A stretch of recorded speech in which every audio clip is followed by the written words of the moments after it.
Bear Mode, a podcast review of The Bear, is a Boink Studios production. And now, on with the show. Welcome back, everybody, to Bear Mode, a podcast review of The Bear. Tom Clark back here with you, as always, along with Big Tasty, Joe Higgins, and Jay Luft. We're all tired. Can you tell? We're exhausted. You want to know why? Because we just reviewed or just watched, and one of us did it twice. It wasn't me. And a season 2, episode 6, called Fishes, which is what we're going to review here today. My God in heaven. Listen, don't be crying to me. We tried to warn y'all what was coming. We told everybody, Fishes is coming. Don't be getting mad at us. Don't shoot the messenger, okay? All we did was deliver the news. We're the talisman. We didn't actually wreak the chaos. Chaos was wreaked upon our heads. Here we go, gentlemen. We're going to cut right to it. Jay, got to start with you. 5 minutes in, Jay's sitting there going, why'd I let them talk me into this? Oh, my God. Tell me what do you, did we oversell it or undersell it, or did we hit it? I think you guys actually undersold it. Like the first 20 minutes, I genuinely was getting motion sickness because the way that it was filmed. And obviously it's by design because the whole thing is it's meant to sell the whole anxiety for Carmy and everyone, and obviously Sugar as well, of poor Sugar. this event is the worst part of their year, but they've got to do it because it's family. And fuck me, it was just literally, I just to pull the curtain back a bit. So I watched this in 3 parts. I watched the first 20 minutes and I had to stop because I was feeling a bit motion sick and I needed to take a breather. Then I go back in, and then I had an online shopping order coming, so that I had to go and deal with that shit, which is just as stressful.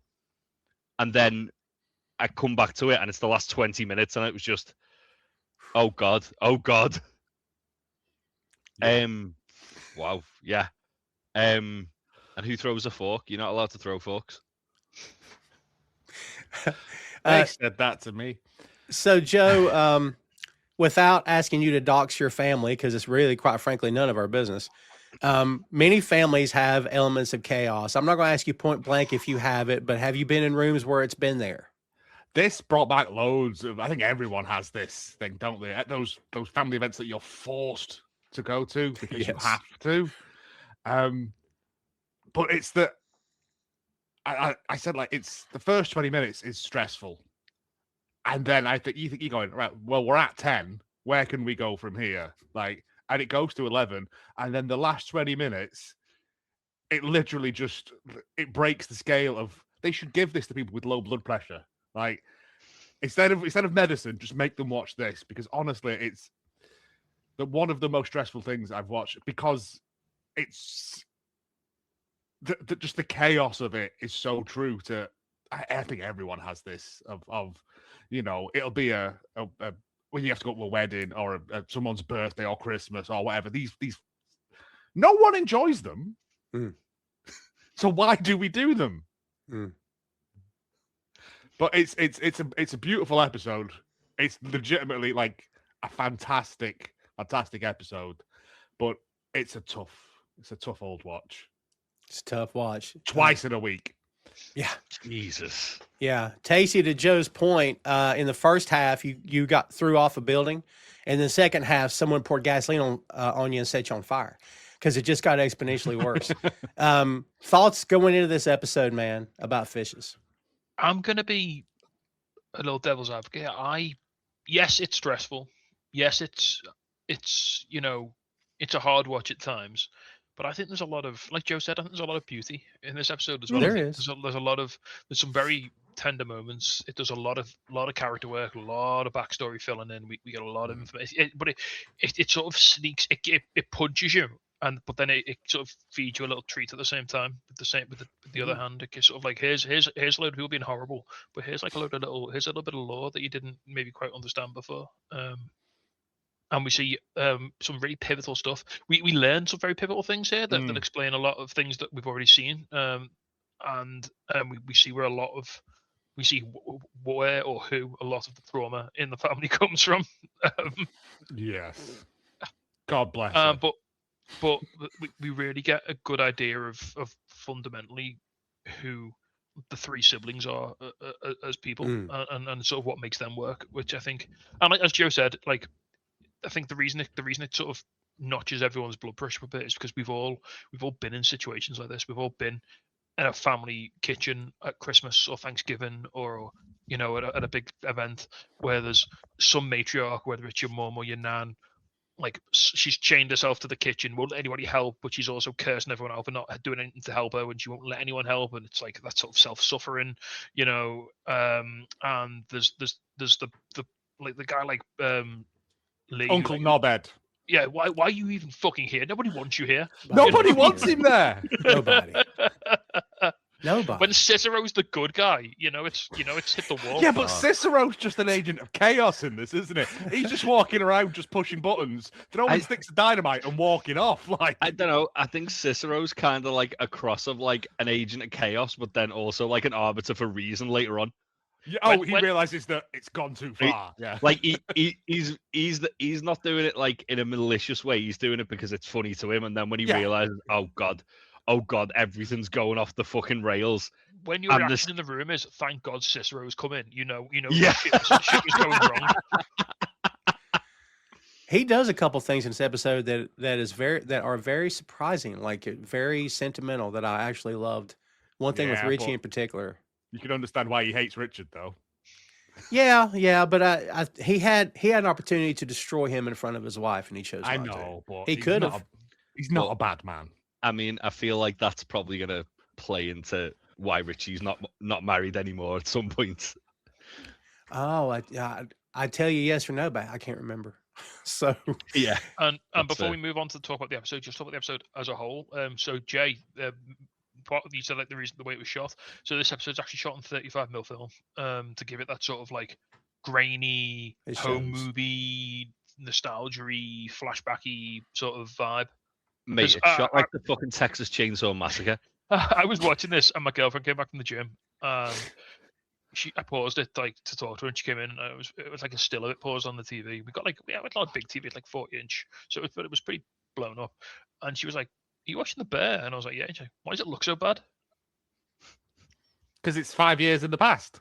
Yeah, when everything was filmed on high 8, apparently. Yeah. Well, kids, there's a lot to get through. Oh, is there? Let's try it again. I still don't kids. There's a lot. The Feast of Seven Fishes is. Yeah, I had the mic muted. I'm already effed up. There's a lot to get to. Roll your sleeves up. Do the best you can to hang in there. Be sure you got something to drink. We got a lot to talk about. And let's go ahead and get to it, everybody. It's what you came here for, right? This is episode 6 of season 2 called Fishes. All of season 2 dropped on June 22nd, 2023. This one's directed by Christopher Storer and written by Joanna Kalo and Christopher Storer. 10 episodes in season 2, kids, which means we're just over the halfway mark with this episode. We're in the home stretch with 4 left coming after this one. With only 6 weeks to open and barely holding together under pressure, the crew of the Bear continued trying to move forward with the restaurant despite the work being at a total standstill. Sydney spiraled internally while workshopping an overcomplicated tasting menu with Tina, who managed to enjoy a night out even though Ibra's unexplained absence hung heavy over her. Carmy obsessively ran kitchen timing drills in a space that doesn't exist yet, as Cicero's growing impatience with the lack of visible progress became a problem for everyone. Carmy reconnected with Claire, and for the first time all season, I say all series, allows himself a night out and to be human for a change. It's awkward, it's tender, and very revealing, highlighting how disconnected he's been from anything resembling a normal life. That's to put it mildly. We open to the muffled sound of It's the Most Wonderful Time of the Year by Andy Williams. It's Christmas time, kids, as Sugar, who's looking very young with darker hair, is standing outside. There's utter chaos inside. You can hear it, and we're not even there yet. And Mikey has stepped outside to check on her. I love this interaction. Carmy comes out in a second. They're calling each other Bear, but it turns out it's a nickname for everybody because of the last name. Of course it is. I mean, this one spot, guys, I know we're just kicking off and we got a truck on, but I love this moment because we don't get a lot of Mikey and Sugar and Carm together to see how they were as a trio. But I love this a lot. Like I just think it's a chance for them to kind of reflect, get out of the chaos, to breathe, to be with each other. They tell each other they love each other. He tells her this will come back later. You know, you got to stop asking her if she's okay. You know, when you do that, just, you know, kind of does it to all of us. And, you know, she's like, well, it's not like I want to ask her. He's like, I know, but that's the thing. You know, you ask somebody if they're okay, they immediately start thinking they're not acting okay. And that immediately makes them start not acting okay. Boy, you said it. No one can make anyone else act a certain way. That's what she says. And he laughs. He goes, okay. Yeah, because she's dead wrong. Guys, what do you think about this? Tasty, jump in here. What do you think about this scene and the discussion? So, yeah, I mean, like you say, I said before, this one of my favorite things about this episode is we learn a lot about the siblings. And like you say, Tom, this could be one of the last times that they're all three together. We don't quite know. We don't know because obviously it's revealed a little bit later that Carmy's back for Christmas. He's come back from Copenhagen, and you really see it's like that weird like he obviously hasn't been around them, but at the same time there is siblings, so he can slip right back in, and I think he hits that quite well. I want just the next little bit. I don't want to jump ahead, but like this whole opening after they have this like lovely little touching moment outside, as soon as Richie turns up, the whole scene has like start of Home Alone energy. Yeah. You know, where the house is just full of people and everyone's doing something and running somewhere. But to come back, one thing I found really interesting, just as like a sort of the siblings smoke outside, which is odd because other people don't. I think it's just to get away from it. It's an excuse. It's an excuse to get out of the house. Yeah. Look, standing and walking. Just, yeah.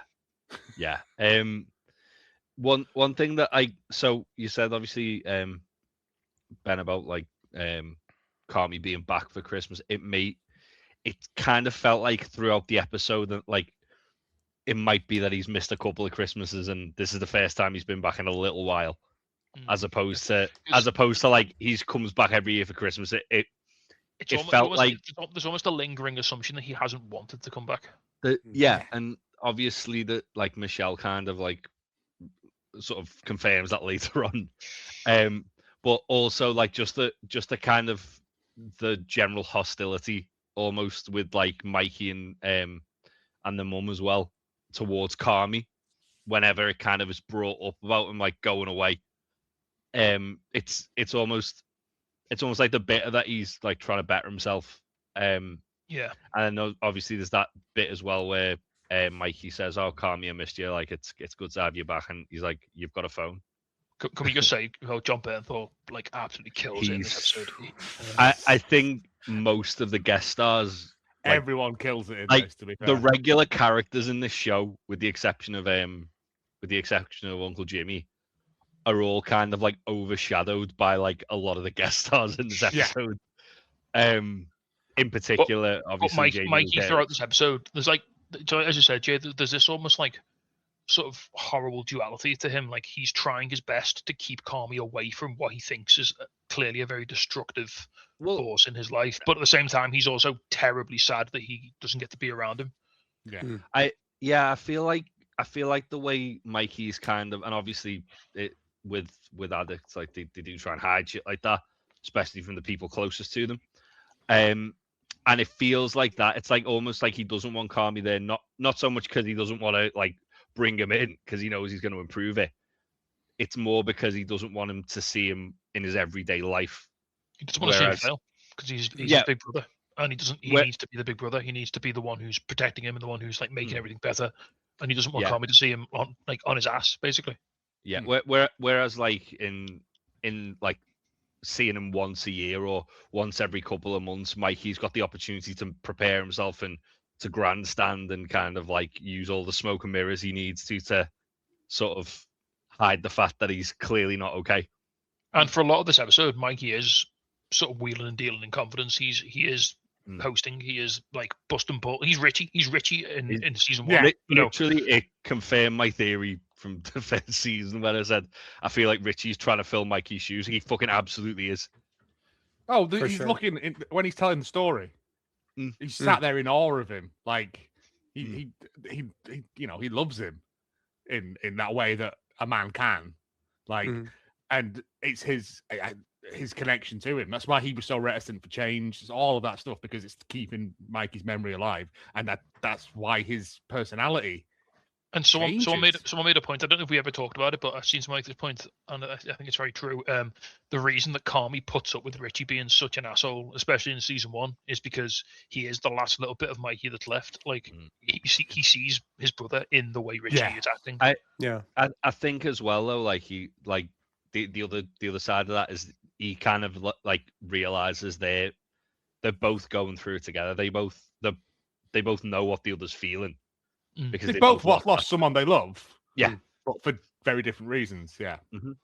They the thing is that Mikey tells her, you know, just let us handle it. She's like, but you won't handle it. And he says, no, we won't. That's my point. With her not handling it is the best way to handle it. I mean, what do you think? Where do you think she's at right now? Like a 4 or 5? She's not at a 6, right? At 6. And she's like, no. She's like, I've heard you ask her 3 different times tonight if she's all right. You don't have to ask her every 10 minutes if she's okay. That's not going to help anything. It is. I fully understand that though. Yeah. There's nothing more frustrating when you're in the weeds and someone going, "Are you all right?" Just fuck off. It's right? all But shit. but this is just about that. This is about, and it's something that was touched on. It's something that was touched on in the last episode. This is about them handling their mother's addiction and her problems because she is an alcoholic. Yeah. And we find out in the episode that's what the support group's for. That's what the Alcohol Anonymous is for. That's what Carmy and Sugar are going to talk about. It's not necessarily. We think initially you might think it's about what happened to Mikey. It's not. It's about dealing with the trauma of growing up with an alcoholic mother. Yes. I love when Carmy comes out and he says, Mikey, can you come inside and be you real quick? I don't know how to deal with these people, which is, I think, speaks volumes about Mikey's role in all this. Yep. And they're sharing a cigarette, and Richie comes out. Is this some family shit I should know about? And Sugar says, no, it is not. And Mikey says, give us a second, cousin. If Carmy had said, give us a second, cousin, Richard would have said, I'm not going back in. But it's Mikey. It's but different. I think at that point he would have done because Mikey was there. Like it's only because. Oh, I meant like if it were just Carmy. Yeah. No, you'd have told him to fuck off. Yeah. Yeah. Mikey's different. Yeah. I don't know. I feel like I feel like a lot of the way Richie is, like in the present day compared to then, Richie seems a lot more kind of like grounded by like because he's like got obviously baby on the way. Mikey's the big loud. Yeah. He's got a life. He's got a dream. Yeah. Mikey's the big loud presence, and Richie's like kind of just like there in awe of him, as opposed to Richie doesn't have to be that guy because Mikey's that guy. He's not trying to be the big presence who like fills the room when he walks in, which is what Richie trying to be in present day because he wants to fill Mikey's shoes. His way of coping. Yeah. Sugar asks Carmen if he's going to handle Mom. She goes, yeah. He says, yeah, I'll handle her. And Mikey, I'm going to handle them. Sugar says, our mother of victory. And Carmen and Mike together say, pray for us. They go inside. We hear All Alone on Christmas by Darlene Love. I got a lot of the songs. I didn't get all of them because, I'm doing this at the end. Yeah. So another interesting thing about this episode, there is no original music. There's no score for this episode. It's all Christmas songs. Very good. Not all Christmas songs. Well, there was some. George Harrison's in here too. Yeah. I was going to say George Harrison is the Dominic the Donkey. What more do you want? It's just all songs playing. There's no like incidental music. There's no background music. There's That's no true. like. Yeah. I love we see 256 weeks to open. That popped me so hard. Like you got to keep it consistent, man. Yeah, it was hilarious. We go inside the house, not so hilarious. Well, according to the nerds, it should be 226 weeks to open in the timeline of it. And I'm like, God. Get a life, nerds. Go outside, nerd. By the way, nerds, if you're watching, we appreciate you watching. But I do appreciate you, but also touch grass. No kidding. We see Bob Odenkirk for the first time, kids. This is Uncle Lee Lane. He was mentioned in episode 1 in the context of KBL, which is Kalinowski, Brazato, and Lane Electric, which is the company Mikey was making payments to before his death. We also meet John Mulaney as Steven. Love Steven. Oh, what a Hey, character! brilliant, brilliant. He is the overwhelmed, I'll say, partner of Michelle Bozzato. Michelle, played by Sarah Paulson. This is Carmy's cousin. Lee has a container of hot food, a Dutch oven, trying to hand it off and calls Steven the new guy. And Steven responds with, "You've met me like 1,000,000 times." This bit here is Home Alone energy. Yes. Yeah. Oh, for sure. Yeah. Yeah. Good, playful, innocent. No one wants to kill anybody energy. Yes. Yeah, but there is still that underlying It's just nastiness to it. It's just the sort of stress that only comes when loads of people who don't live in your house are in your house. Yeah. Yeah. Yep. Pay And for he his own fees the next time. Yeah. he finally hands it off to Sugar, who points out to Mikey, it go this quickly, you're not handling them. Like that quickly, they just got in the door. Not handling like you said you would. Mikey's talking smack to Lee, who said he was going to lay him out. And he's like, "Oh, you're going to lay me out?" I can't remember the voice, but it's very good. He's trying to do Lee's voice. It's awesome. "You're going to lay me out? Is that what you're going to do?" I love that. By the way, Mikey would effing kill him. I've seen Nobody, 2 good movies. He'd freaking kill him. First one's all right. Second one's a bit. Yeah. Second one's Who'd win in yeah. a fight? Saul Goodman or the Punisher? Yeah, I'll take the Yeah. Punisher. We see a montage of family pics and Christmas decorations as Fack is with his brother, Ted Fack. Theodore, baby. Not just that, but the constant shots of the chintz in the house of all this Christmas knickknacks and awful things. It's so beautiful because again, it just brings that thing of this has happened every year. All this stuff comes out every year, and it's. So they filmed. This wasn't filmed on a stage. This was filmed in a real house. I believe Yeah, that. And they looks just shot like hours of B-roll for insert shots like this of the whole. They shot the entire house apparently, just because it looked so cool and it looked so detailed. So they shot the shit out of it, and they just great. put all the little clips in. Yeah. Ted that we're seeing here, this is Ricky Stafferi, I think. And they're trying to sell Uncle Jimmy. This is the best thing ever. Oh, it's so I believe I had the greatest financial opportunity that you've ever heard. Ted's like, "Baseball cards are back. I'm telling you, money. We're making cash." Fact says, "We got a whole box. All we need is $500 to buy a box. My eBay's lit up. Notifications, alerts." Jimmy's like, "Can I stop you for a second? How many fucking facts are there?" Which is so great. Well, there's Kenny and Sammy and Susan and then Frank and Francie and there's Doug. Ted says, "A good amount of us, a lot," which is how he puts it. Francine. I just love the idea that they're presenting. So we know what do we know about Jimmy? This is a man who makes multiple $100,000 investments, Yes. and they're pitching him $500 like it's Dragon's Den.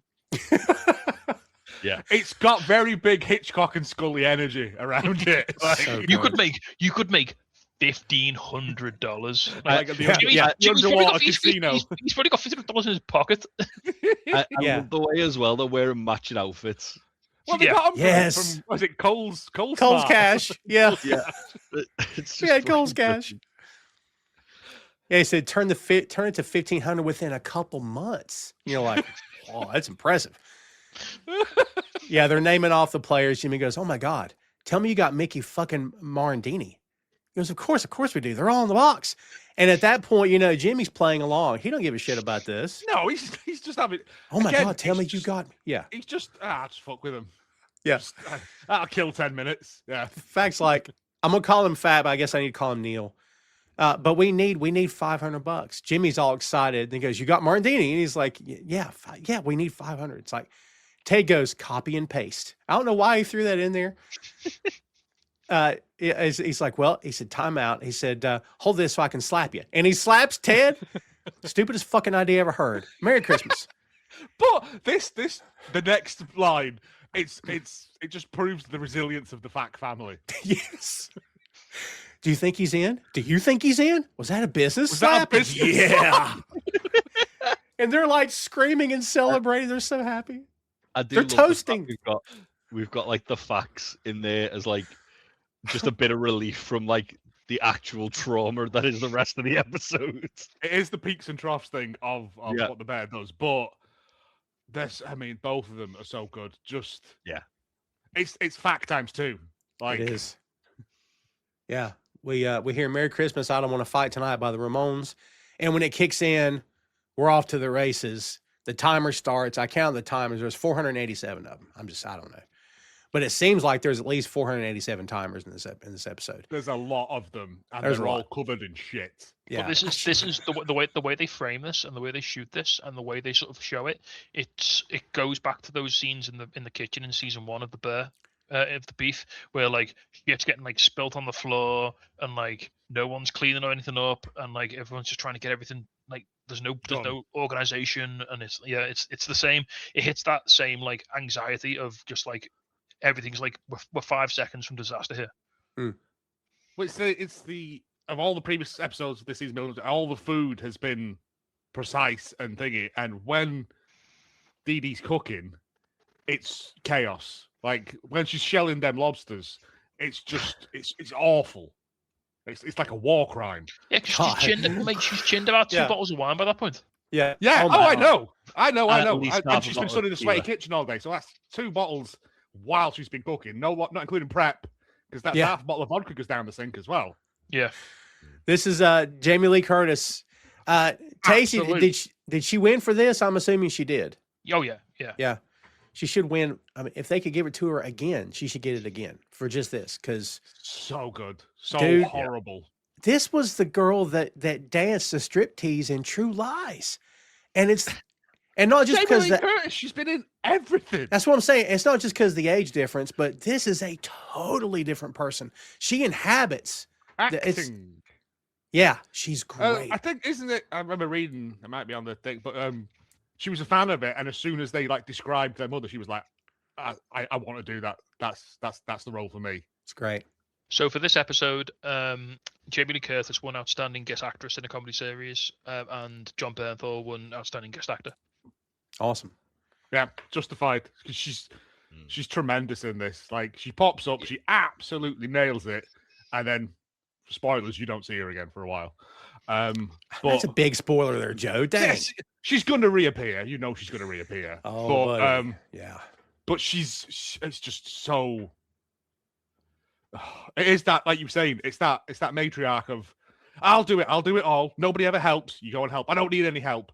What do you want me to do? Well, like, the thing is, you can't do right for doing wrong, can you? In this situation. Yeah, the thing is, like, she's yelling at everyone that none of them are helping, but then she keeps asking them to do things, but then she's getting angry at them for doing the things that she's asking, and then she's forgetting to ask stuff because she's clearly like hammered. All she does is tells people to get out of the kitchen. Carmy, she'll let Carmy cook with her. Well, she'll let Sugar be in there because Sugar's a girl, and that's allowed, apparently. It's like the bit when she like screams at Carmy about moving the pot, and it's like, you didn't ask me to. I'm making 7-Up, making Sprite. Yeah. And she's standing where the pot is when that spot happens. She could have just grabbed the pot and moved it. She's like, you didn't move this. And he's like, I'll walk over there and move the pot. It's absolute chaos. And the thing is, if they do this every year, you'd have a system. You'd have this goes in, this goes in, this goes in. Yeah, she's not yet. And by the way, she ain't in no 4 or 5. Has everybody lost their minds? I mean, if she is at a 4 or 5, then imagine what she's like at a 10. God bless it. I think that might be the end. Yeah. She starts asking Carmy about Steven if he's gay. This whole is he gay thing goes on for a long time. Like, and Carmy's trying to ask why they're doing the fishes, and she's like, why are we doing this? No one, it's tradition. It's my tradition. Like, it's the 7 fishes. What the fuck you think I've been doing since 4 o'clock this morning for? And she's like, talking about Steven, I think he seems kind of gay. He's already, I love him and everything, but he's gay, I think, right? I'm like, how do you even answer that question? He's from New York, probably goes to art galleries. He's got good hair. He said he's Californian. He is from California. Yeah, but he's from people, his wife doesn't seem to know this, but he's from Northern California, but he lives in New York. Northern California, yeah. And yeah, he is the opposite of the Bazzato family. Like, he's kind of quiet and reserved. He's still funny as hell. Yeah. But he's not brash and loud and hey, you guys. He's and it's weird that they like him. Yeah. Jimmy, right? Jimmy comes in for olives, and he's being nice to Donna. She's doing all this work in the kitchen, which is a war zone, and she's buttering the bread with her hands. Did y'all catch that? Yeah. Sent me. because I'm like, who does that? Ugh. You maniac. Never in my life have I don't think I've ever seen anybody do that in front of me before. Like, No. I mean, I've probably done it when I've come home hammered and like I can't be bothered. Like, but you don't do it in front of people that you're going to serve to other people. the Sorry, same there's a hand big that held spider crawling cigarettes. down my wall. Yeah. You know what I mean? Oh.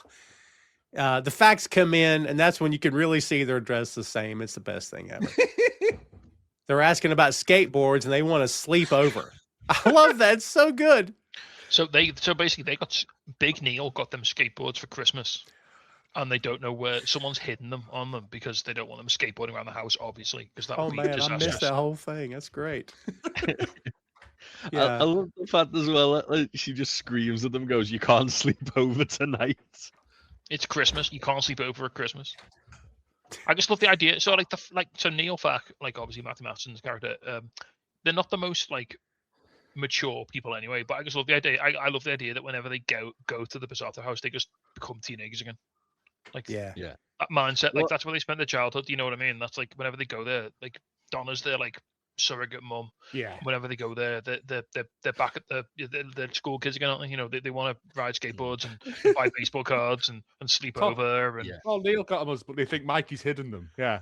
yeah. But it's also the fact that Dee Dee goes to him. She goes, "No, you know you can't sleep over at Christmas." Like, we have this conversation every Christmas. Every Christmas, yeah. You've been told.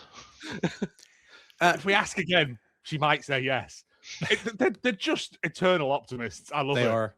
We should mention here, kids, as we go, if I forget to tell you, timers go off this entire episode. If I don't say it, just assume a timer's going off because it is. Yeah.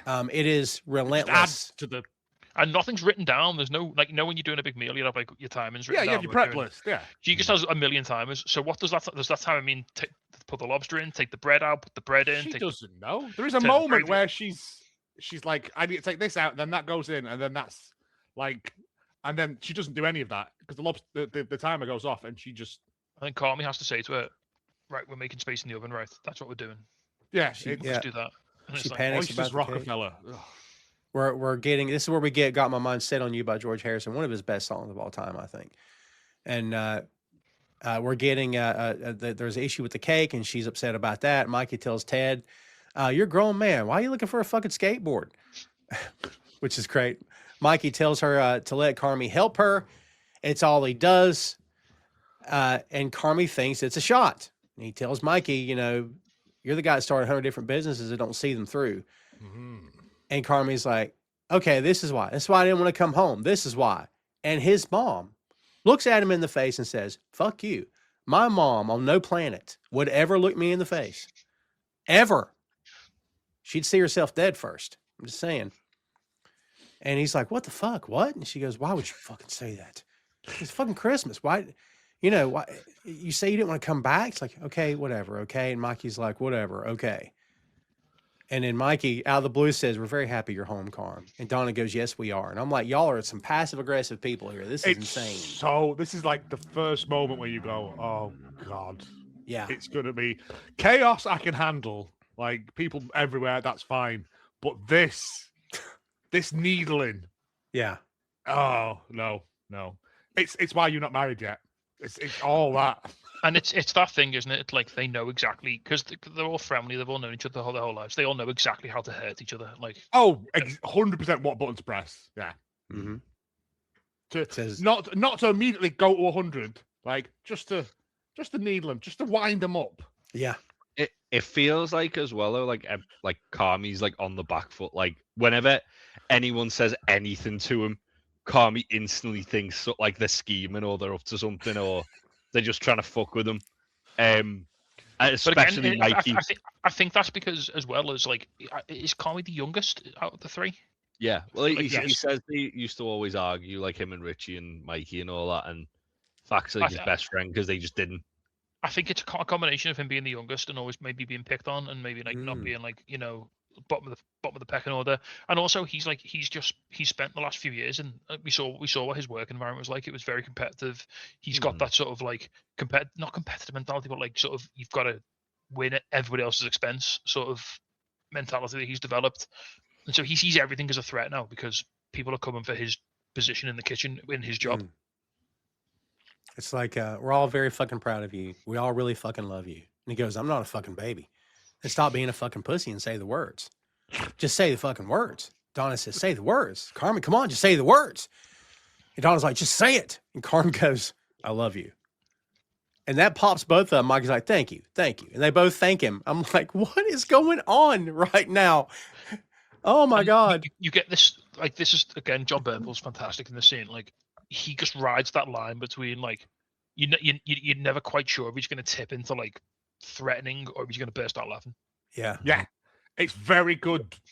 Not psychotic, but just manic behavior. Like, and it's obviously, and it's clear that, and it becomes apparent, like, these are the two people in Carmy's life who have addiction problems. Yes. And they have that same sort of personality, that same sort of, like, unpredictable sort of they can be laughing, crying, smiling, screaming, shouting. You know, they've got that sort of, like, not bipolar, but, you know, that sort of, like, dichotomy of like, yeah, like you say, between, like, happy and sad. Like, they can flip on a dime, like, both of them. It must be awful. I mean, you know, I was going to say you don't do this to the person you're married to, but everyone does. A lot of people do that. But you're more comfortable doing this with family because they don't go anywhere. Where are they going to go? They're still your blood. I think that's a lot of it too for a lot of people. It's like, I can push him all I want to. He ain't going nowhere. He's my blood. They love each other. Yeah, Also, yeah. I think they enjoy just getting that rise out of them. Like, it's just such a strange thing. It is. We meet Jillian Jacobs as Richie's now ex-wife for the first time. This is Tiff. And from the moment we see her, we're like, wow, she's awesome. Like, Richie's well punching above his weight. No, yeah, I was just going to say, way out of his league. She's wonderful. Like, so oh my God. So Jillian Jacobs voices Atom Eve in Invincible, if you're not aware. She does. I did not know that, but and that's awesome. is also in a relationship with Christopher Storer. Oh, well, there you go. Yeah, Tiffany, she's throwing up because she's pregnant, of course, with her and Richie's daughter. And Carmy's trying to tell her about going to Copenhagen because she's asking about the timer's going off again. I forgot to mention it. It's been 2 minutes. I thought I'd tell y'all. And we never see her set these timers. They just go never. Off. Good point. We never see her wind them back up and put it on. Yeah. I think she just got about 20 of them, and she set them all off 4 hours ago. And it seemed like a great idea when she was like, when she wasn't a bottle and a half of wine in, and now she's forgotten what they all mean. Who knows what they're for? Yeah. But, like, one of them's covered in, like, spaghetti sauce. Like, it's just carnage. You picture Store in the editor's room going, can we add some more timers to this? Like, and can we put some sauce on some of them? Can we dirty them up? Harvey pointed out to me at one point, there's food on the ceiling of that kitchen. Yeah, there's food on, like, the microwave as well. Is it Tiffany? That microwave's disgusting. She just points upwards, and there's, like, literally food on the ceiling. Like, Carmy looks up and he's like, oh yeah. Somewhere in the midst of this, Donna falls, and I'm like, and Richie goes to help her up, and he's tickling her, right? Because this is how, and Donna's being very nice to Tiff, and they're all trying to take care of her because she's pregnant, and she's looking at Richie like he's done something or is doing something, and she's not happy. And Sugar comes in and sees a bottle of booze, and very discreetly pours it down the sink. One of you guys referenced this earlier, and looks like very, very cheap vodka. Yeah, so and Donna and Richie have that relationship, don't they? Like, if you ever have a really good friend whose house you went around to all the time, and, like, whenever you and your friend got in shit, their mum would always scream at your friend, but you were always okay because you were the friend, and you could do no wrong. And you weren't her son, so she you kind of were. She couldn't shout at you, and you were always okay. Well, if you were curious about Donna as a character, when you see Sugar pour that stuff down the sink, you're like, oh, I get it. Like, if you hadn't put it together, then you put it together immediately. Well, she's got, like, a glass of wine on the go anyway. And it's clearly not a first. She didn't miss the booze because she had so much more of it, right? Yeah. She didn't go, where's that vodka? It don't block your drain, that anyway, that stuff. Yeah. Oh, really? I didn't know that. Oh, no, I mean, it's just cheap Chernobyl. Oh, I get it. I thought there was some kind of thing behind it. No. It's just nasty, cheap vodka spirit drink. I'm very alcohol ignorant, as everybody knows. So I have no it's idea. fine, it's fine. But Y'all, yeah, you could have lied and worked me, and I'd have gone, I didn't know that. No. You know. It's just cheap. I'm getting bottles of vodka to just pour down his sink to try and clear This it. isn't working. Joe said this would work. Yeah. Damn So it, Joe. one of my favorite things in this scene is I think like 2 or 3 different people, because Tiffany's not feeling well. She's sick, as she pretty much said, and 2 or 3 people ask her if she wants a Sprite. Yeah. But Yeah. there's no Sprite. No. Is that a thing for y'all over there as it is over here? For an upset It's- stomach? I know it's a No. So Irish no, thing. I think this, for me, I thought this was quite funny. I thought this was quite an American thing. In that the go-to is let's give them the plainest soda that we have. It's true. Yeah. Whereas I don't know about in the UK, it would be like, oh, if you're feeling a bit sick, just have a glass of water, maybe. Just drink an actual No, water. Settles I- your stomach, yeah. I don't know. My mum used to say when I was younger, like if I was feeling sick, I'll have a glass of lemonade. That might sort it out. Oh, right, okay. It's an Irish thing as well. If you leave it out to go flat, it becomes technically medicine. Over here, it's clear liquids, and I've had Sprite said to me because of the carbonation, because it's got a little bit of sugar in it, because it's not just water. But like, yeah, it's a thing over here for I sure. suppose if you've been thrown up, it'll give you that little bit of energy back, give you them Yeah, electrolytes. gives you it boosts your blood sugar a little bit if you've like been Yeah. being Yep. sick. But I love the idea that a sugary soda is considered like, oh, that's the health drink. Have that. Yeah. I'm telling you. It's not booze. Yeah. Yeah. Well, not to get off on a thing, but like when you go back and realize that chocolate was invented because poor people needed food, and it was very cheap, and it became a food substitute during the Great Depression. It wasn't it's dessert, it's a sweet, let's indulge. No, it was food. Like, It's calorie dense. yes, exactly right. Yeah. Cheap. That's dinner was some chocolate bars. That's all they had. It's crazy. Sugar makes a mistake of 5-year-old asking. kid's dream. Right? Yeah, right. My kids for sure. Sugar makes a mistake of asking Donna if she's good. No, we Like should have a Mikey said counter not to. for every time she says Yeah, there should have been a meh, meh. Yeah. Richie is questioning why Donna's making the 7 fishes for the meal, and Lee comes in telling her that she's all wrong about it. It's Italian, and Richie reminds him, but you're not Italian, And I'm like, neither are you, Richie. right? Remember season 1? Yeah. It had He's Polish, isn't he? Exactly. Pop out of me. yeah. Donna suddenly stops and says, "Why is no one listening to me?" That's when she wanted the pot moved. Carm stops what he's doing, walks in front of her to move the pot that is in front of her. And I puts hated it that. next to her. Yes, Also, Carmy's making Sprite. And Yeah. Richie's like, what are you, a pop machine? it's Like- so good. Yeah. It's lemon, lime, and fizzy water, mate. It's not, you know. Well, to It's quote Mitch fucking- Hedberg, there's more to it than that. That's what Yeah. But that's like a callback to the kids party episode when he's making Yes, the ecto coolers. Ecto Cooler. That's right. Yeah, good call. Freaking Jay. Mike and Richie are all excited to tell Carmy something. They ran into this. This is one of the best moments of the episode. They ran to Claire Bear. The back and forth that Richie and Mike is great. This is the double act, isn't it? This is them in full flow. Like they are Yeah. just bouncing. Like, yeah. I want to know this wasn't rehearsed. I hope it wasn't. Again, like Carmy's reaction to it is like instantly, they're fucking with me. What are they up to? They're fucking with me. They're scheming. They're happy about. Richie says she's hot as balls, Carm. And the motherfucking glasses came off. She's like a librarian in a porno film. They're both going nuts over it. At one point, does he say like the body is popping?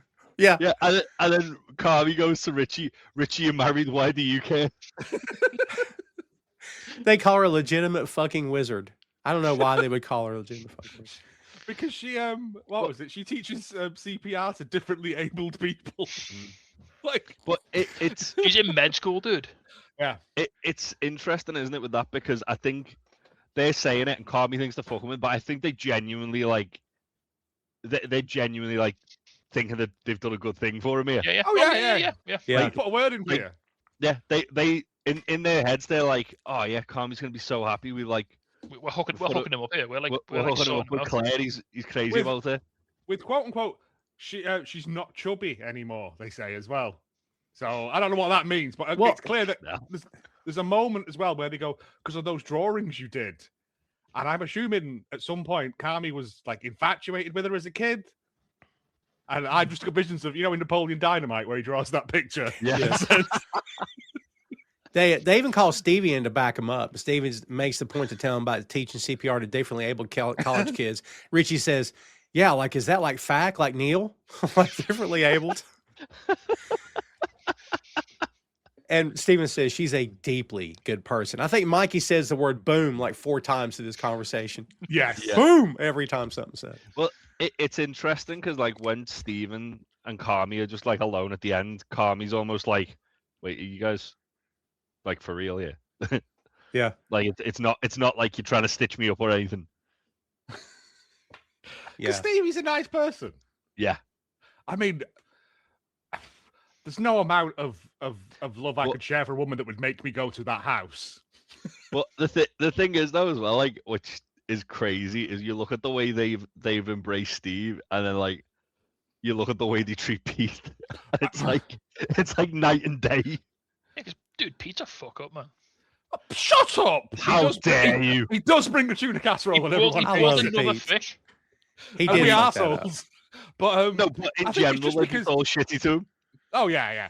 I think it's like even Lee's horrible to him, and I'm like, Lee, you're a Yeah. piece of shit. Oh, it's the Um, worst. But I think it's because Stevie like gives as good as he gets. Like, Yeah. like he's smart and whereas Mm. like Pete's nice, but Pete's dumb. I wouldn't say Man, dumb, I but love he's Pete. not. Nah, He's not. Pete- but He's not Bazzato. You know what I mean? He's Pete very can't- socially Pete awkward. can't give it back out. Like Stevie yeah, can no, he's hold too his own. nice. Yeah. Pete's very milk toast. Stevie's Yeah. quick. He's quick with. Mm. Like Pete's Yeah. not. Northern quick Northern with. Californian wit. Yeah. It is Northern California Yeah. wit, yeah. Whereas Pete's just kind of like a safe bet, like he's like a safe pair of hands for Sugar. as Pete had opposed led to, to like, his pressure washer. Yeah. yeah, And he Well, never he asked for let- it back. You could have it for as long as you wanted it. Yeah. he was letting them use his box freezer. To be fair, yeah. Like- We hear Donna screaming from the kitchen. She throws a spoon at Steven. It's fucking insane. Steven winks at Throw a Carmy. Spoon at me. I love Steven wraps it up by winking at Carmy and saying, this is a good thing. Like, even he, who's not there every day, sees that she's good for him. Like, you should, Yeah. you and Claire, right? But in parentheses, at this point in my notes, I have, God, I should have stayed in bed. We're only 16 minutes in. Like, Yeah, this took us what Yeah. 47 minutes to get this Yeah. far. oh, it's it's a so while. dense because there's so much. I think at this point, is it at this point? But you overhear, I think Richie and Mikey telling the Bill Murray story as well in the background. No, That's it's coming. Is that later on? It's Sorry. later. It's later on. I know. But I was trying to listen because there's all this background noise. Oh, yeah. And there's absolute diamonds in there of just like the replacements conversations last week. The fact, like it's just so densely packed on top of each other. We get the moment next upstairs with Richie and Tiff. This might be some of the best character work Mm. that Ebon Moss-Backrack has done. It is great. Him and her together. I wish we got more of them together. They're great. They feel like a married couple. She's so happy with him. He's over the moon with her. Like, I know it's just one moment and married people fight, but like, this is wonderful. The way they're It's- flirting with each other, it's so good. It's the first time we see Richie as a human being. Like, Yeah. and it kind of makes you go, that's kind of why he's such an asshole now. Because he had And all it's- this and And it's Yeah. so bittersweet knowing that this all goes completely to shit. yeah, Yeah. he's so Yeah. happy now. And then, Well, like when he yeah. drops his kid off outside, and he walks back to the car, and it makes it all the more sort of sad and poignant. Yeah. Yeah, it feels like as well, and like Richie here is trying to improve himself, whereas Richie 5 years down the line is defeated. It didn't whatever. 5 years down the line, he's just trying to survive, man. He's just trying Yeah, everything he's tried to put his hand to, be that his marriage, be that being a father, be that like getting out of the beef of Chicagoland, it all failed. And now he's in like this weird like situation where he's trying to figure out what his sort of role is, and Mm. it's literally like he's back to square one. And it's really sad to see because obviously he doesn't seem like he's too different from what he is, but he seems a lot more like ambitious and bright-eyed and bushy-tailed than He does. He had hope. yeah. Whereas it's all been drained out of him by the time we get to the Yeah, present and day. he's slinging coke in an alleyway. Now. Yeah, I just want to give him a hug. Yeah. See, you how you've changed.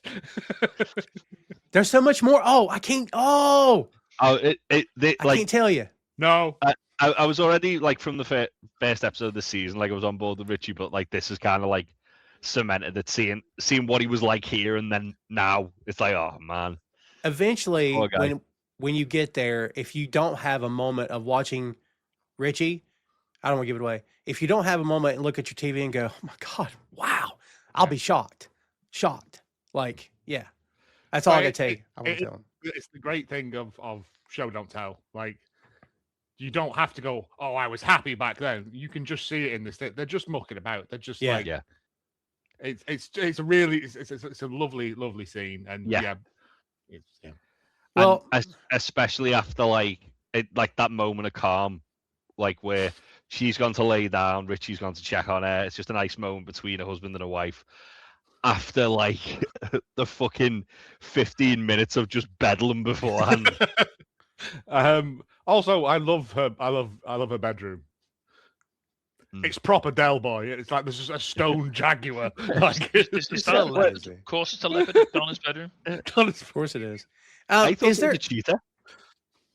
Yeah, I can't tell the difference. I know it's not a puma, but yeah. I've got it here somewhere. Yeah, it's a cheetah or is it a panther? That's a leopard. We're in Donna's bedroom. That's not going to be a fucking cheetah. Like, I don't know what that means. There's I don't know some what that means. there. But, yeah. So they're talking about she's got her eye on a new house, and he's not telling her no, but you can tell he's apprehensive. The money situation, I'm sure, is on his mind. But the dream that she mentions, does anybody have any context for the dream? Because I didn't look into this.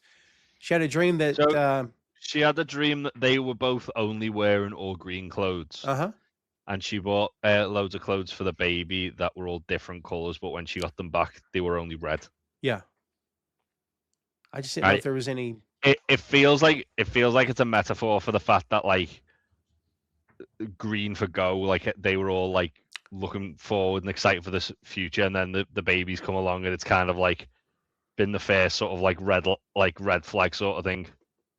Could be. That's because really good. That feels like, I don't know. That's just me like assuming. No, I based mean on the fact that, I mean, there's a whole. Since Richie's become a dad and he's trying to obviously like be able to spend more time with them both, and he's clearly not. And feels like that's like kind of like the sort of catalyst to where everything started to go downhill.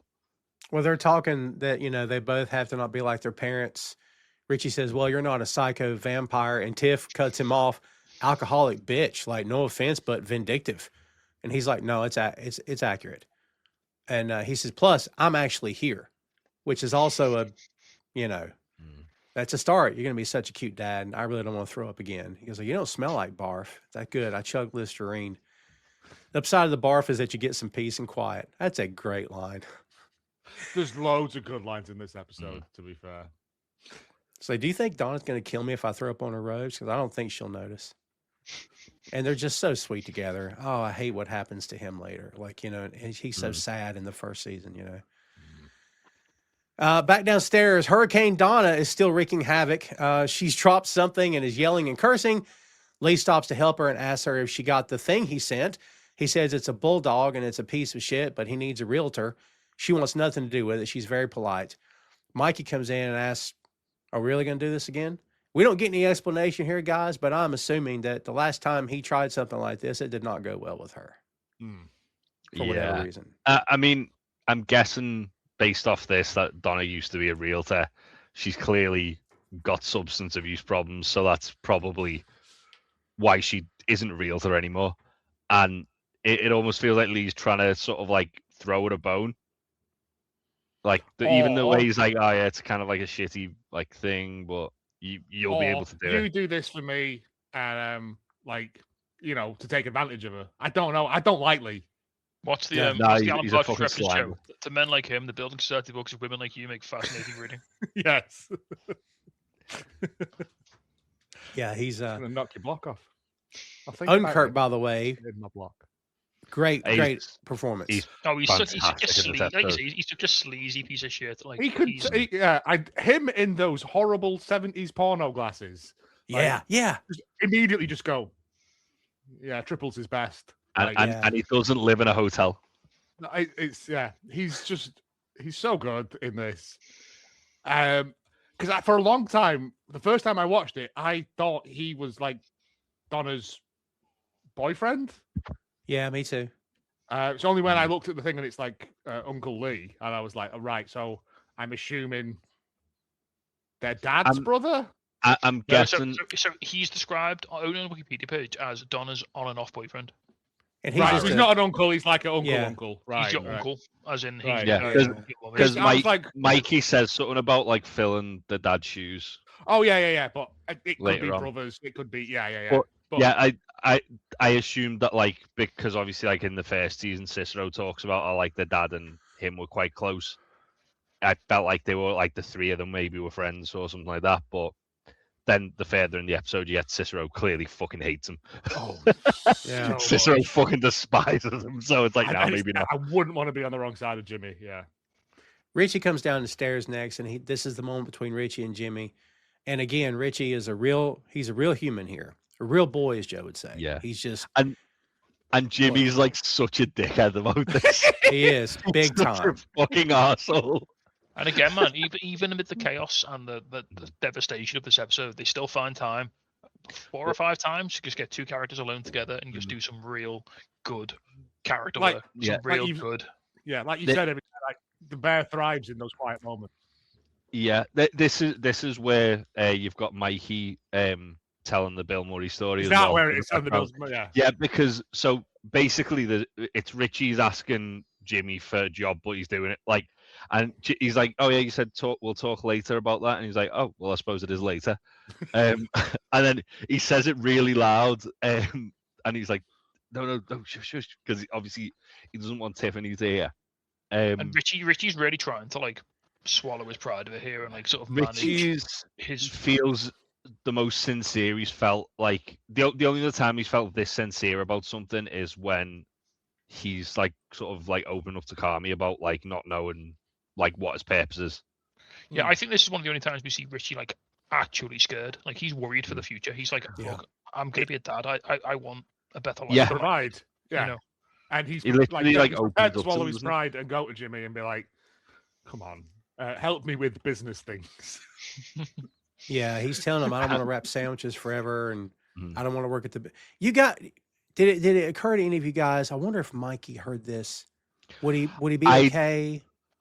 I think Mikey would probably not be okay about it, but also I feel like the way Mikey is with Carmy about like Carmy being upset about not working in the shop in the scene after this makes me think that maybe Mikey would understand at the same time. But Yeah, I think think Mikey'd be alright. I think Mikey's fairly aware that the beef is an absolute shit show and it's a bit But- cursed. yeah, I think the reason Richie clearly doesn't want to make a big song and dance about it is because Mikey's his friend. He doesn't want to he doesn't want to run the chance of hurting his feelings. Yeah. I mean, maybe that's why he's waited till he's telling the Bill Murray story, so he knows he's distracted for a good Yeah, 20 yeah. minutes. Yeah, so it's like it's literally like he's Mikey's right hand man. Yeah, you don't And want to let he's- your best buddy down, but also, Yeah. he's got a wife and a kid on the way. He wants to provide for a better Yeah. life, And he literally It's a said that's noble what he thing. says to Cicero. He's like, look, I don't want to like be like there all the time and not seeing my family. I'd like to learn from you. It's like when you think about it, maybe you're a good kid. He says, "Merry Christmas, son." And he goes, "You too, fuckface." So you kind of feel like Jimmy didn't maybe take him. See, look, I'm not talking about a cash handout. Don't get me wrong. Jimmy could impact Richie's life right now. Mm. And I don't mean here's free money. He can impact his life right now. And it wouldn't hurt Jimmy to do that. But there's moments of Jimmy where you're like, is he, I can't tell if he's genuine, if he's. I feel like as well, though, like Richie, with that, it feels like he doesn't just want a handout. He wants. Yeah. He genuinely yeah, wants he to wants like to- earn Oh, some, yeah, like for sure. Yeah. That's Like, what I he mean. doesn't- Like, he doesn't want the handout to like be able to sort of provide for his family. He wants to have that opportunity to consistently provide for his family, because the handout's only going to get him so far. He wants to literally like be out of the beef and like Making bank. moving forward and being able to provide for both of them. This is you guys have already said it, but in my notes I have this is the background of Richie we've all been hoping to get. This explains a lot. From early on, he was really trying to look ahead and understand what might be in front of him, even back then, and he wanted to make a change, and he really tried. Boink Studios YouTube is the home of Bear Mode, a podcast review of The Bear, Tom Clark's Main Event, Tom Clark's 6M podcast, and Two Nations Under Ted, a Ted Lasso podcast. Subscribe to the channel for archives that date back to 2014, with new content being uploaded every week. And check out boinkstudios.com for links to every podcast platform, social media, special announcements, and a lot more. Bookmark the site today. We hear Chita Vuota by Mina, which I can't say I know the song, but I liked it once I heard it. And again, I may have missed some music here, kids. Michelle is talking to the facts, and this is so good. Ted says he has some allergies when he's offered some weed. Because Neil goes like this, and, I have allergies. Like, what are you talking about? She points out they're dressed alike, and that's when you hear the words Cole's Cash being mentioned. They wonder if Francie's coming. They say no because of something that happened with Natalie. Michelle calls Francie a fuckface, and they agree. Oh, yeah. Then Neil goes, well, but she's nice, though. Yeah. So good. She's a fack. You know Right? what I mean? Yeah. They talk about Donna and whether or not she's going to do something crazy. They all agree that she will. But again, this is the thing. It must happen every year, and they're just waiting for. They're just wondering what the fuck she's going to do and when she's going to do it. I just wouldn't show up, would you? Mm. I mean, the Well, facts would, because it's a free scran. Like, but I feel like though it's kind of it's almost like I'm trying to think what the best way to describe it. It's almost like there's like camaraderie there, like they're in this together. Like, Yep. They all know it's gonna be shit, but at least like the facts are gonna be there. At least Richie and Tiffany are gonna be there. At least Sugar's gonna be there. At least like Michelle and Steve are gonna be there. At least Mikey's gonna be there. Like they know all the people are going to be there to sort of weather the storm together and try and keep Donna like from not going completely insane.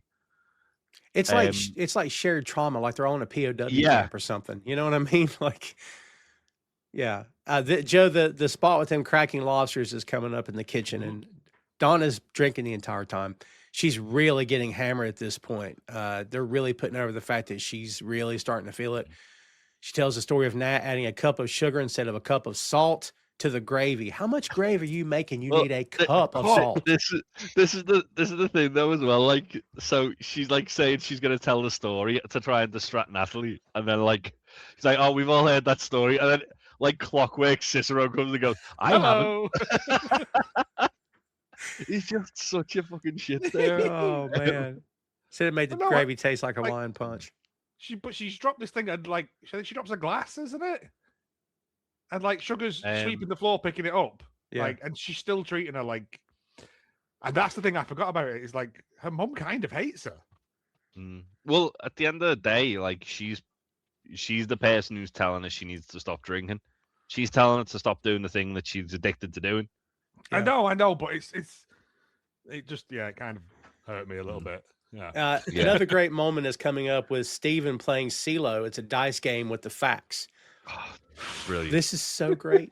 Have we missed a scene with Carmy and Mikey, by the way? In the like In the I club think group. That's coming coming. up. Oh, is Is it coming? it? Oh, good. Where he hands him the thing. Yeah. Yeah.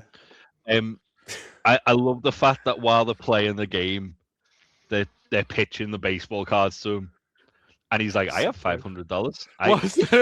Yes, Do you I have- have. do you- I have You have access to $500. Yes, I've access to $5. I'm a 42-year-old man. 42-year-old man. But it's the way as well. He says, I'll invest in this, but I need one of you to call me at least once a week while you're opening the cards. Worth of entertainment, isn't it? Yeah, it's like, I'm gonna say yes to this just to see where it goes, basically. You know what? I'd fucking invest for that exact same reason. It's the thing that was it. I look forward to this every year because you always pay off. It's great. Yeah. He says, I had a Roberto Clemente rookie card, but I threw it out. The guy said, now that thing would be worth 125. Steven goes, 125,000? He was like, no, dollars.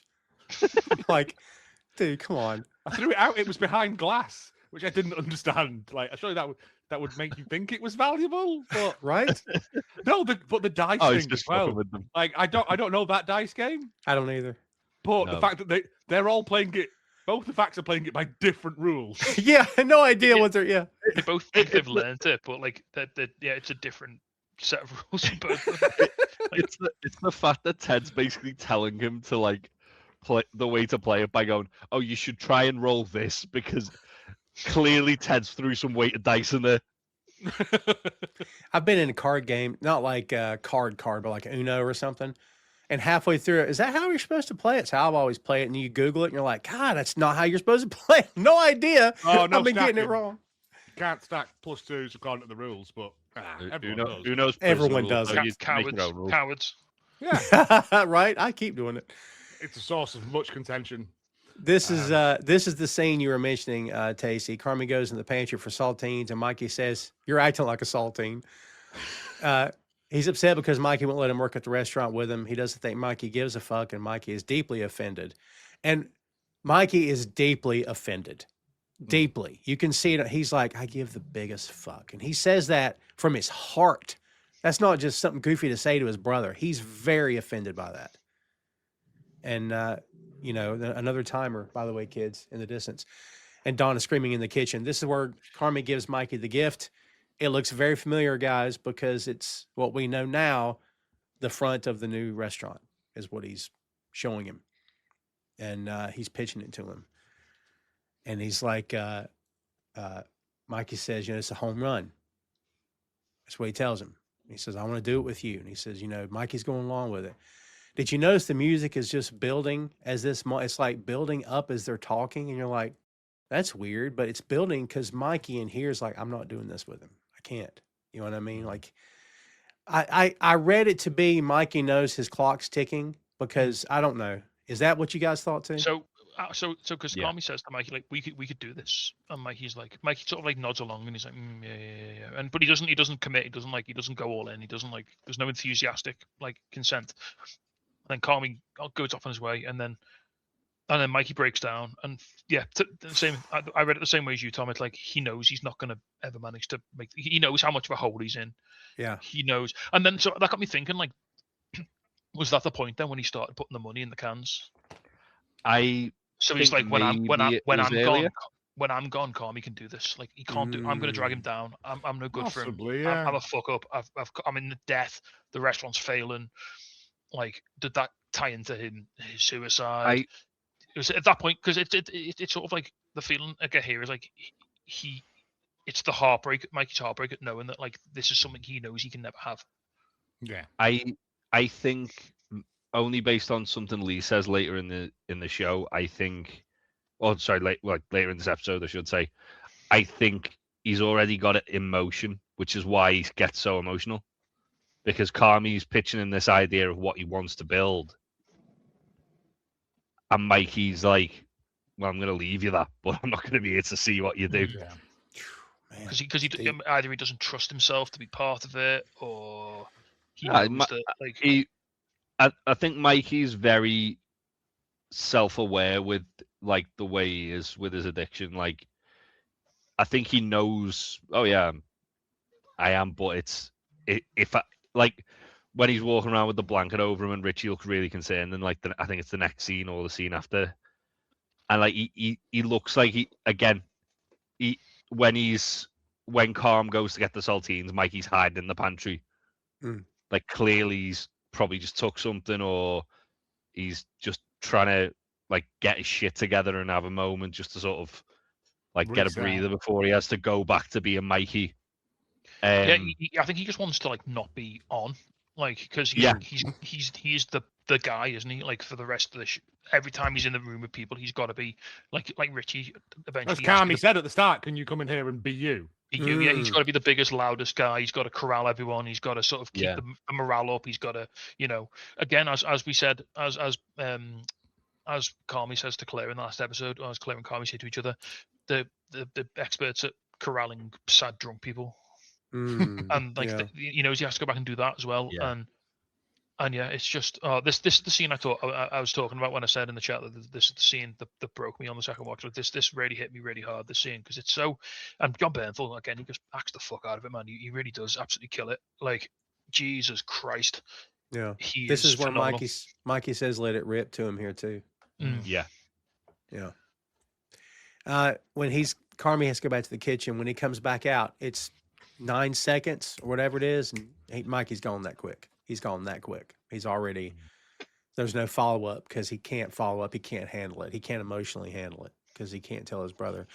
I mean, look, when you convince yourself you're worthless, no amount of no, you're not is going to help. There's no amount of that. If you have convinced yourself of that, it's extremely hard to come back from that. So yeah, I think that's where he's at in this moment. He doesn't deserve it. He feels he doesn't deserve it. Maybe. Yeah, he knows he'll never have that. Him and Carmy are never going to have that dream, the shared dream together. Maybe he can give it to Carmy somehow, like, and that's what maybe goes on a bit later. But he knows when he break that cry he has there is knowing that that's something that he'll never be able to share with his brother, which is so absolutely heartbreaking. Well, to go along with the sadness, we get "Dominic the Donkey" by Lou Monte playing. Best Christmas song. By the way, the facts are dancing, and Richie's telling him to take turns. Like, you go. Now you go. Did you notice? He's not filming. He's not filming. No. He's playing the YouTube video on his phone. He's not even filming it. He's just holding up his phone. Which he's got doing? The music playing. Yeah. Because I thought he's just gone, yeah, I'll film it. I'll do it. Like, right. That's what I thought too. Checking his messages. No, they're just dancing to Richie's enjoyment, basically. Again, it's crazy to see like the difference like 5 years makes, where it seems like they genuinely enjoy being around each other, whereas like now Fact doesn't hate Richie, but he just thinks Richie's a bit of an arsehole, whereas they definitely hate anyone. They definitely butt heads a lot more, don't they? Like when they have that fight. It's almost like Fact's like, why is Richie being such a dick now? Whereas like then it's like, oh yeah, we're gonna dance for Richie because we're gonna have fun doing it as well. It's such a great bit because he's like, you kneel, and then he goes, it's just like, and now both together. Yeah, it's a really nice like palate cleanser for obviously like the next scene as well, because that's when the next load of tension starts coming. Michelle's telling a story. We don't get enough of Michelle on the show. She's wonderful. She's telling a story about getting upset over somebody, and Steven is provoking her gently, pointing out that she rolls assholes because she just said it. We keep hearing timers. Just a reminder, everybody. The entire time, they never stop. They're talking about bears through the conversation. Steven wants to know how Richie is related to the family, and he says through friendship. Steven talks about seeing a bear in Northern California. And that's where Michelle bumps into the northern part, which is good. Richie and Fack agree it sounded elegant, which is good. I like it. It sounds elegant. Lee comes into the room and they tell him they're talking about bears. He thinks it's the NFL team, and they say no, the animal. And he goes, "Oh, Mongo." And Fack knows what he means. Yeah. And it's great. Steve Mongo McMichael, kids. Once again, our worlds collide here on the show. R.I.P. Mongo. R.I.P. Mongo. Yeah. Absolutely. Oh, Mongo. Mikey heads outside and Richie watches him. Mikey puts his hood up, and Richie's thinking he's going to go outside and use. He's going to do it right now. You can tell. That's what I took from that. Yeah, at first I was like, well, it is cold. It is Chicago in the winter. Yeah. Like, there's snow on the ground, but also he was outside before. Fine.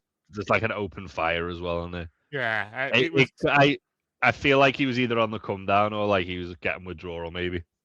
Yeah, possibly. Like that's why he's wrapped himself up, and like that's why Richie's kind of like looking concerned. He knows. Yeah. He knows. Steven gets up to help Donna in the kitchen, who just dropped something and cursed as a timer went off. They all agree that Steven going in is a horrible idea. Lee says, "No, go ahead. There's a garlic bulb and a cross by the door. Just don't make eye contact." Doesn't Cicero appear and be like, "Well, this will be interesting." Fact says don't get your hand near her mouth, which is great. I gotta call him Neil. I gotta stop doing that when the brothers are It's Fack. The other Fack is Fack as well, but sure. OG Fack. We get the close up of a cigarette being lit, food being cooked, timers going off. Hi. Sugar in the kitchen as Donna wants a gun to blow her brains out because no one would miss her. Jesus. This bit really got me.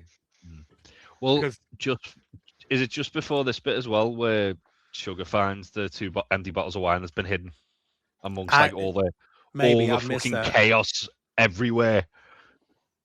Yeah, maybe. Yeah, but she lifts one up and like. I don't think they're necessarily hidden because I don't think Donna. No, she's not in her own house. Donna doesn't answer to anyone. You know what I mean? They're just on the side, but they are amongst Sugar just sees two empty bottles of wine. Like, oh, they've only gone to one place, haven't they? You know? Yeah. This is very tense because we know what happens later. We haven't really talked about it yet, but Donna puts so much shit on Sugar. Like she hates her. Like the genuine. And like she's the middle child, isn't she? She's the proper middle child. Like Mikey's Mikey's the first, so he's the oldest, so he's fine. The best. And Carmy's the baby, Carmy's the baby. So you can't give him shit. So it's all on Sugar. Yeah, and she's the only girl in the family as well. Yeah, which adds extra. Yeah, but it's get this, but she just goes right. Well, yeah, maybe no one would miss me, and I'm like, fuck me, I can't. That was the first time I had to stop it and go, I'm just going to go and walk the dog and have a bit of a cry for 10 minutes. Yeah. I mean, there are moments when, and her drinking's out of control. Look, part of this is drunk people say stuff, but part of it also is that I was going to say she's not fighting this. It's consumed her, right? So there's a whole lot more going on here than what we're being physically or told or verbally told right now. But like, if you've ever been around a drunk person for any period of time, they just talk and say stuff. And like, sometimes it's nothing, but you can't tell, especially if they're in very deep. Sometimes there's a modicum of truth to it, and it's the things they wouldn't say if they were sober. Yeah. But it's a fascinating difference between her and Mikey, whereas they're both clearly battling. Well, they're not even battling, as you say. Donna's not fighting this; like she's in it. Addicts. Mikey is fighting this, and but Mikey's not saying anything. But Mikey's the one who does it. That's it. Yeah. I feel like she's like doing it because she knows she's a burden on them all. She knows she's hard work. She knows she's horrible to the lot of them. Because like, I don't know, but it's also that guilt thing of, well, you'll miss me when I'm gone. But it's like when like, as soon as the dust settles with any of this, she starts crying. Yeah. Like as soon as Sugar leaves the room, she starts crying. Yeah, well, Donna's trying to, like you say, Joe. Donna's trying to weaponize it. Yeah, but I think it's awful. Sorry, I think it's the same. It's just the dichotomy of like, so Mikey's like biggest fear is that he's a letdown and he's a fuck up and he's making everyone else's life worse. And that's his biggest, that's like his real big concern, that he's failed and like he's going to drag Carmy down with him somehow. He's terrified of dragging Carmy into his web of failure. And Donna is just using all of this guilt, as you said, Joe, to just make other people feel bad. And it's just such a different approach. I feel like it's two different approaches to the same like sort of ends, though, if that makes sense. Like, Mikey's saying to Carmy, I don't want you working in the restaurant, just flat out, because he doesn't want Carmy to see him at his worst. Whereas Donna's kind of embracing it, like, oh fuck, they can see me at my worst. I'm just going to be horrible to them until they leave me alone. Mm-hmm. Because she literally every time she's like shouting at Sugar, it's because Sugar's like asked if she's all right or asked if she can help with anything. And she is genuinely just trying to be like, it's a mum. You care for your mum. Yeah, like, she's literally trying to just make sure their mum's okay. But at the end of the night, Donna's the one who's going to be crying in the kitchen saying, why doesn't anybody like me? Yeah. But yeah. And the moment she has you've just spent 4 hours screaming at people and telling them to fuck off. Like, the moment she has with Carmy later on, where Carmy tries to have a heart-to-heart with her and she just tears him an arsehole. Yeah. It's horrible. But again, as we said before, she's only like that with Carmy and with Sugar. She's not really like that with Mikey. She wasn't there with Mikey because Mikey would just chat shit. But also, she like She's a little bit like that with Lee, where she's like sort of like telling to leave her alone. But then, like, you look at the way she is with Richie and Jimmy, and it's all like keeping up appearances. It's it is like it's just the two kids who are actually like. It's almost as if Mikey's just kind of letting her like do it. Mikey's not gonna like put up any fight. He's not gonna, and he can't because he'd be a hypocrite if he did. But Sugar and Carmy are both concerned about both of them, and both trying to like get them to sort their shit out. Yeah. And because they're the two that are trying to stop the fun, then they're the two worst people, which is why they get the brunt of it. That's a good point. That's a really good point. Yeah. If you or someone you know is struggling or needs support, help is available right now. In the U.S., call or text 988 to reach the Suicide and Crisis Lifeline. In the UK, call 116-123 to reach Samaritans. The help is free, it's confidential, and it's available 24/7. Don't wait. Reach out, and someone will take your call. Stephen comes in, and just as he was warned, he's immediately cursed out to his face, cursing to oblivion, actually, to hell and back.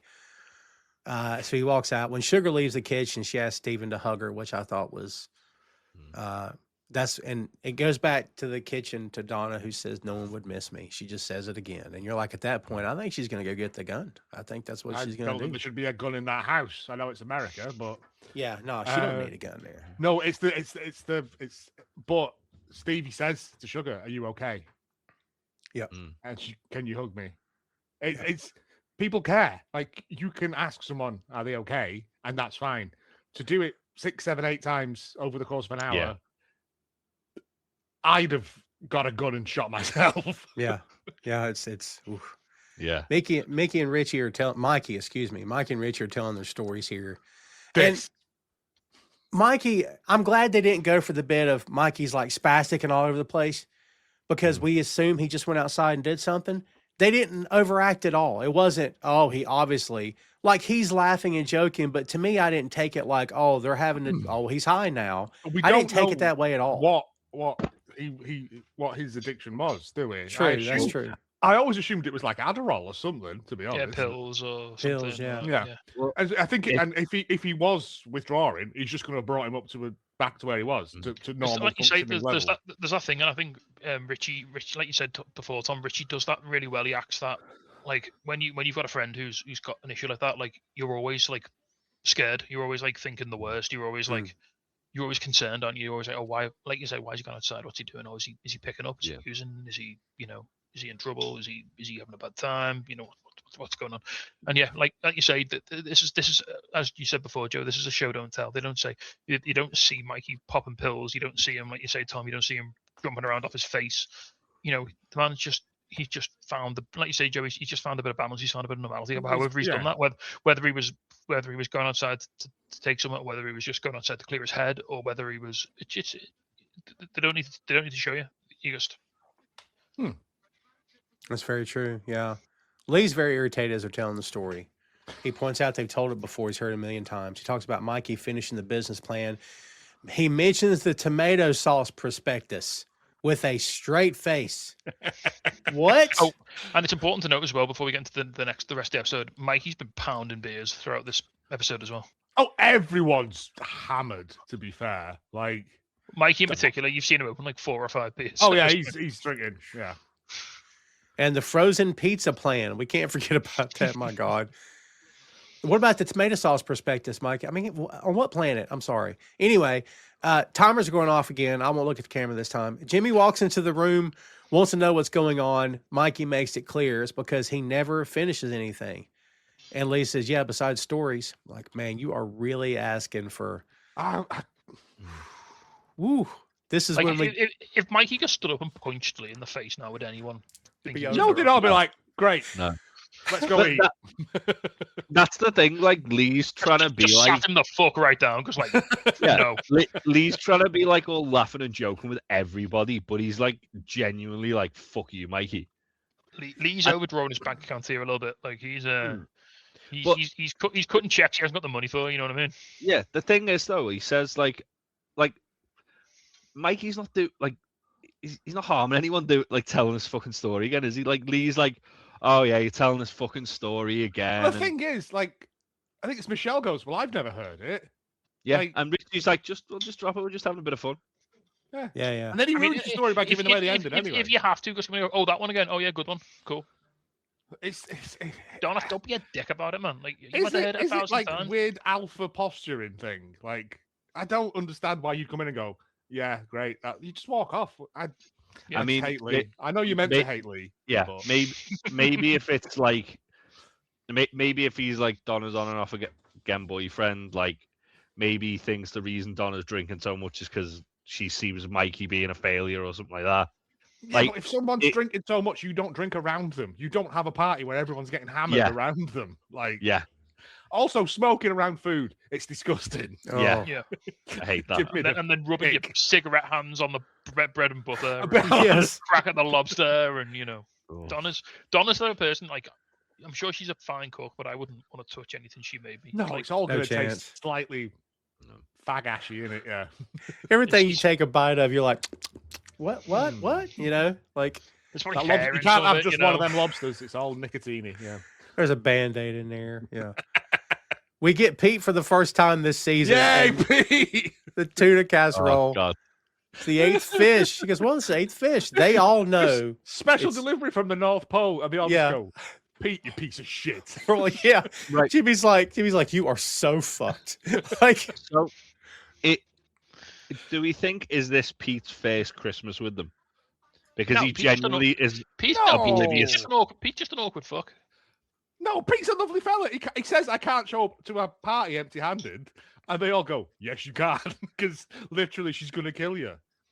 I think even Sugar's like, why have you brought another fish? Do you think we're pieces of shit? I mean, Carmy's like so angry with him. Like, Carmy looks like he's going to kill him. Yeah, not because of, like, it's because of what Donna will happen to Donna if she finds out. And again, because for Carmy and Sugar particularly, and Mikey, this whole occasion is about managing their mother through it, because she is a fucking nightmare.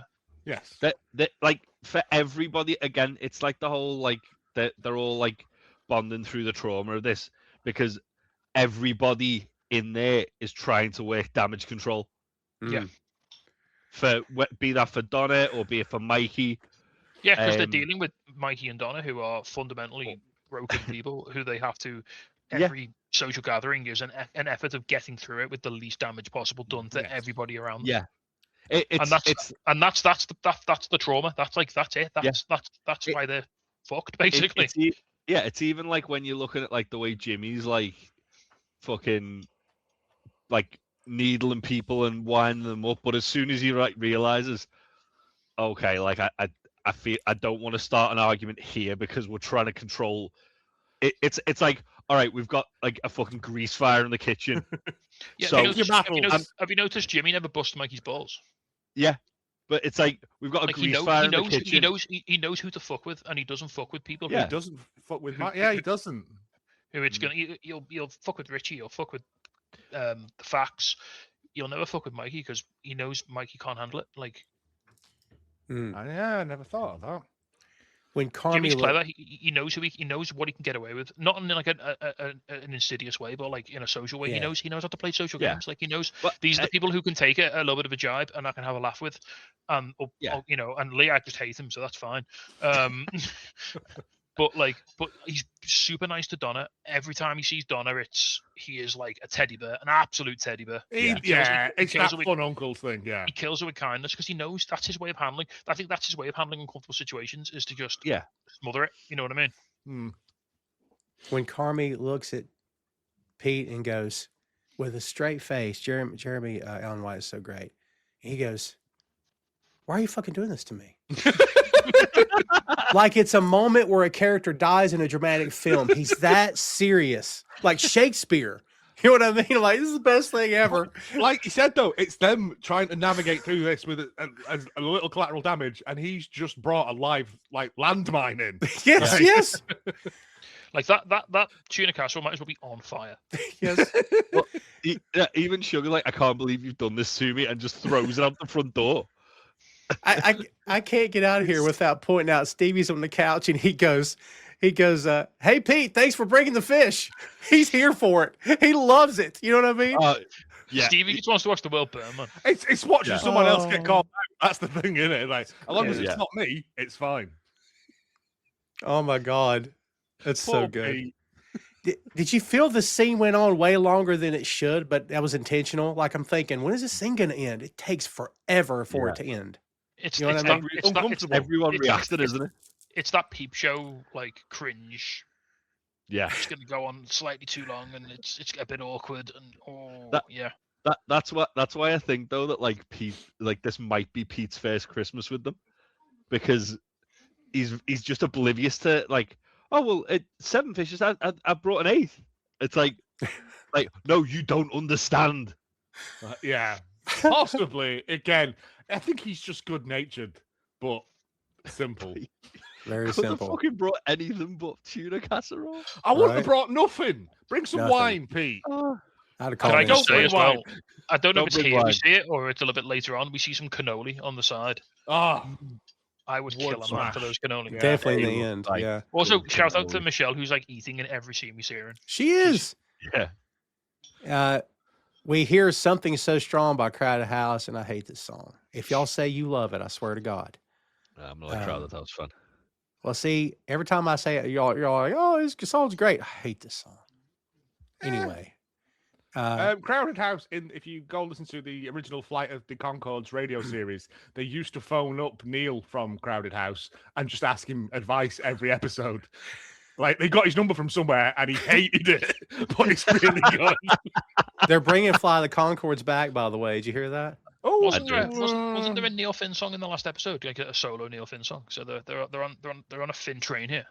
possibly? I can't Maybe. remember. I didn't But know. yeah, that. really, they're doing more Flight of the Conchords. So Mhm. we'll see. Oh, I Oh, thought they that's were just doing a reunion tour. maybe that's what it is. I saw something, but I didn't click on it. I don't They think I played clicked on it. London 2 years ago, I think it was. Hmm.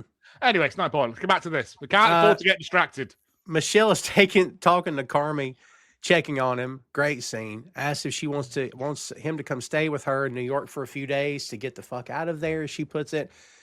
She wants him to, keep your head on the game, eyes on the prize. He says yes, but she makes it clear, I'm gonna hold you to it, right? And she points out that none of this is good for your head. And she's not wrong. She's like, I got a couple of restaurants. I believe it'd be good for you, be a chance for you to decompress. I've seen what all this does to you, how it gets into your head. She puts him on the spot at the end and asks him, are you coming? And he says, I'll try. She gets a look on her face like, I tried. He ain't coming. Like she knows he ain't coming. She's thrown him the rope, isn't she? She's thrown him Yes. the Lifeline. ladder, but he ain't Yeah. climbing it.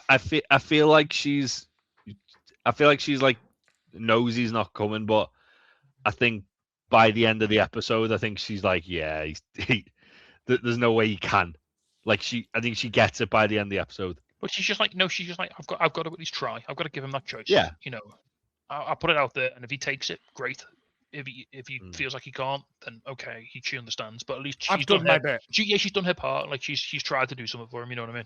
Did we miss the bit earlier? I think it was when they were talking in the pantry as well about what happened in the Netherlands. And he said, I stayed on a boat and I Yeah, fed an invisible cat. Fed invisible cat. That's true. I missed that. Yeah. It's really good. Slept on a boat, fed an invisible cat. Yeah. Jimmy's, so we're going to finally sit down to dinner, kids. It only took us an hour and a half to get here, but we're here. And nothing else in the episode happened. They just had a nice dinner. Oh God. It was all Yeah, fine. Yeah. We're taking it home in a couple of minutes. We're There's good. light-hearted repast, Yeah. someone passes the port the wrong way around. It's a very Dickensian ending to this episode. So there you to go. be fair, an hour and a half. Fack wins all the crackers somehow. I don't know how they all pop and he gets all the hats. So, Very good. Come on. Yeah, an hour and a half to get people to sit down for dinner is nothing. You should meet my wife's family. The spread on the table looks like that scene from A Christmas Carol with the Ghost of Christmas Present, where it's got all the guy with the robe and all the food and everything. That's what I it looks know, like. but I don't understand what the food is. Yeah, no one does. It's because according to the thing, it's all seafood prepared different ways, and I'm like, that's my hell. but then I there's love like seafood, meatballs but- and gravy. Yeah. But she says she's doing oysters Rockefeller as well, which is cooked oysters, which is worse than raw oysters, as far as I'm concerned. I'm not Like, an I don't- oysters guy. I'm not used to the guy. Oh, I like oysters, Ugh. but cooked ones, no. It'd be like eating like a pellet of leather. No. But yeah, and I just it's all in them horrible but beautiful, like chintzy, like serving dishes and stuff. It's beautiful, but it's horrible. It's the stuff you get out just for Christmas. It's the fine Special china. It's the occasion fine material. china. Yeah. You'll inherit this one day. Oh, I hope I don't. What day? All this will be yours. What the curtains? Sorry, I couldn't help No, myself. not the curtain. I referenced that. way curtains, too lad. much. This type of stuff that you get buried with, like an Egyptian pharaoh. In my That book. burnt down, fell over into the swamp.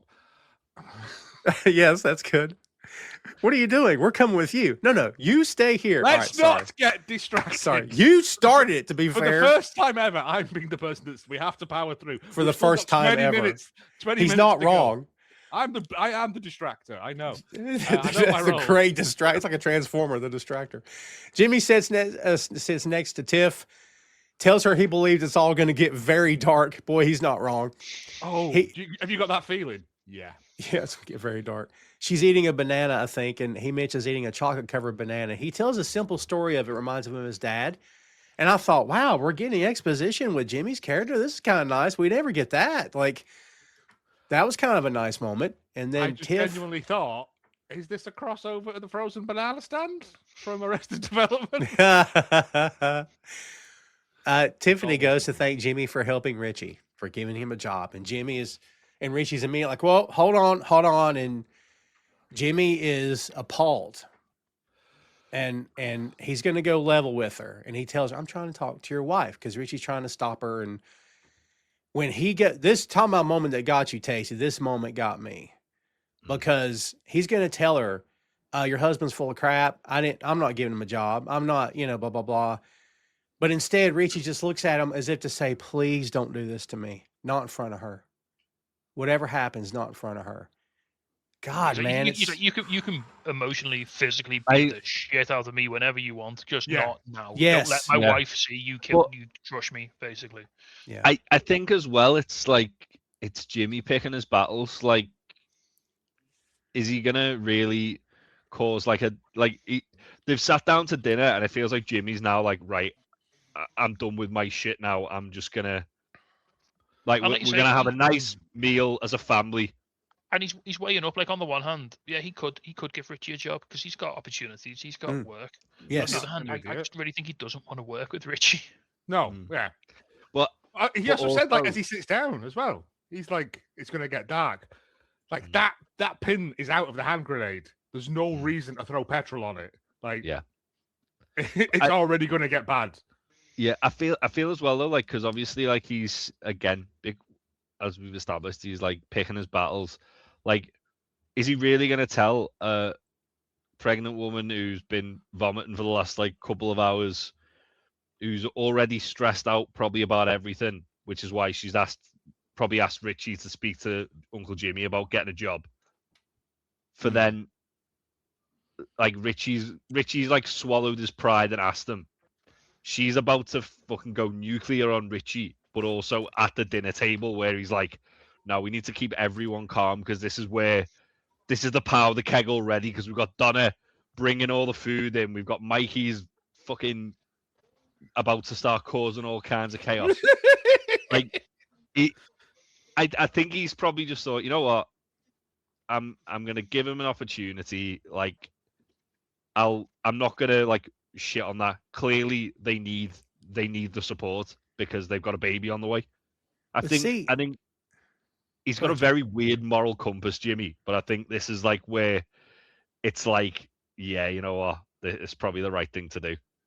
To your point of whether or not what he was actually going to do before Richie made that begging face at him, I think the thing about with the Jimmy character, you're not real sure if he's. It's a shade of gray with you. You never can tell what he's going to do. Yeah, you know what I mean. It said at the birthday party episode where we know he gave Jimmy a job and we know he gave Richie a job, and Richie fucked it up. Like, well, yeah, he called he called the wrong number at the end anyway. Yeah, right. Yeah, but you know, I mean, maybe that is that, and that's why, like, maybe he did at this point go, Richie's all right. Like, but it is. You can never tell me, Jimmy. He's an enigma. I think. I mean, given how hostile he is towards Richie, like in the 5 years later, I think he's at this point. He does genuinely have a bit of a soft spot for him. Yeah. Mm. Yeah, I think he went, okay, well, we'll give it a try. We'll give you, what was it? He was supposed to fix a toilet and the building exploded or something. Something like that. He's going to give him a simple maintenance job, Yeah. and Richie, through incompetence or whatever, just couldn't do it. And because I am assuming because he's such a proud man, didn't think to ask for help and messed it up, and that's why this is all speculation. Sure. Yeah. But I think that's why, and I gave you a chance, Richard. Yeah. And yeah, and he has to put up with him because he's around his family essentially. But you don't have to like your family. Richie, he's not even family. He's only by friendship. Right. Exactly. But they both are. Yeah. Is Uncle Jimmy not a real uncle as well? No, I don't think so. Have we ever asked that? I can't. He was just a remember. friend of the dad, I think. Right. Oh, uncle. Right. Yeah. Yeah. Richie mouths the words "thank you" to Jimmy, who gives him a wink, and it's not a "I saved your ass" wink either. It seems sincere, but it's Jimmy. Yeah, you can never tell. No, I think it's a. I've done my. That's your Christmas present. There you go. Yeah. Again, I think it's at this point he probably doesn't know Richie too well, and he probably has a bit of a soft spot for him before he's actually got to know him and realizes he's Richie. Donna's still in the kitchen, and Carmy goes to check on her. She believes that no one gives a shit about her. He's trying to convince her otherwise. She feels that she had to convince him to come home, and he says, "I'm happy to be here." He's really working hard to put her mind at ease. She says, "I make things beautiful for them, and no one makes things beautiful for me." Holy shit, man. At that point, you're like, is that a drunk talking or is that from her soul? How do you know? Again, drunk people sometimes speak things that's deep that they wouldn't say if they were sober. Yeah. She tells but him, it is one of those lines that gets you because. Yeah. She tells him to go, that she'll be there in a minute. She calls him Michael and doesn't realize she did it. That as well, I didn't clock the first time. Yeah. She's hammered. Yeah. My dad does that when he's drunk. I get called all the other names of everyone else in the family before my name. I had a great grandmother that did that when she got mad at us. She called us all of the kids' names till she got to order. Till you get to the right one, yeah. Yeah, every time. I'd be fifth on the list or something. Now she's getting worked up. The crescendo's building up again. She tells him to go sit, and she wants to know why he's treating her like a child. She says, I mean, it's hard to watch all this because Jamie Lee Curtis is a master at work. But she's like, do we have a problem? Like a man would say to a man, do we have a problem? Yeah, she's squaring up. Yes, you want to go outside? Yeah. She's squaring up. Oh, man. He's like, do we know when their dad died? I don't how long has she been on her own? Because she's obviously had to I assume it's been a while. Lee's been on the scene for a while by the sound of things, hasn't he? I feel like when they were talking about him in the party episode, they might have said it was about 10, 15 years. Right. Because she's and she's a tough old broad, you know what I mean? Not in a derogatory way, but but yeah, I thought, is she going to take him outside and kick his head in? Right? She's going to whack him. I don't know. When he finally walks out and she starts crying, it's, Michelle asks Mikey to say grace, and he thinks Lee may just cut him off again. Lee says, well, it's going to be the same grace I've heard a million times. That's actually a really good line. Yeah. Yeah, fair play, Lee. That was a good one. She asked Stevens, he was like, oh, I'd really rather not. I'd really rather not. She asks again, and what's the point of the 7 fishes? They're all still wondering. Richie tries to answer, but Lee cuts him off. Did everybody catch that? Mm-hmm. Yeah. He says it's biblical, mentions the Dutch oven again, and Mikey throws a fork at Lee's head. It comes from out of nowhere. They're I all mean, we're wanting all, him to we're, stop. we're all thinking it. Mikey's just doing it.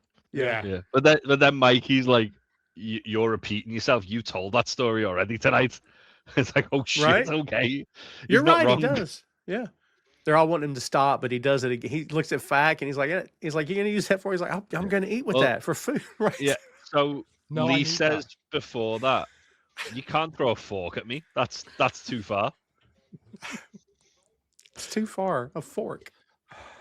I mean, he Oh, demonstrates my. what he can because he just has. Yeah. He's a Punisher. Be glad he only threw a fork at you. I'm just saying. Yeah. And then Fac's getting all uncomfortable, going, "Please, Mikey." Again, I but just need again, my fork. it's the same mode we saw Mikey in when he was fucking around with Carmy before. He's got Yeah. he's very like sort of jovial. Like when he comes at the Fact and he's like, You're gonna use that. Can I borrow that?" Yeah. He's riding that line again between like Yeah. he's almost laughing, but then he's almost like about to crack as well at the same Well, time. have It's you- like, you have you don't know noticed which as way he's going well? to tip. Have you noticed as well, like the two people that he takes the forks off are like the two people who absolutely would not say no to him. Yeah. Yeah, it's Like Fack Fack and Pete. Fack and Pete. Yeah. It's true. Well, yeah. Fack's like, no, I need that. Please don't. And everyone is kind of like, come on, like, Please yeah. don't do this. Yeah. Yeah. Well, but he knows Fac's not going to put up a fight. no. Like no. Fac's not going to physically try and stop him from taking his fork. No. He's just going to. No one's going to sit because there he's on that uncomfortable. edge, isn't he? Stevie sits up at the table and says, "Mikey, can you hear me?" Like, focus, and he doesn't see him or hear him at all. I don't think he just keeps going. Like Steven made an effort to stop him, to talk some sense into him, and it's not happening.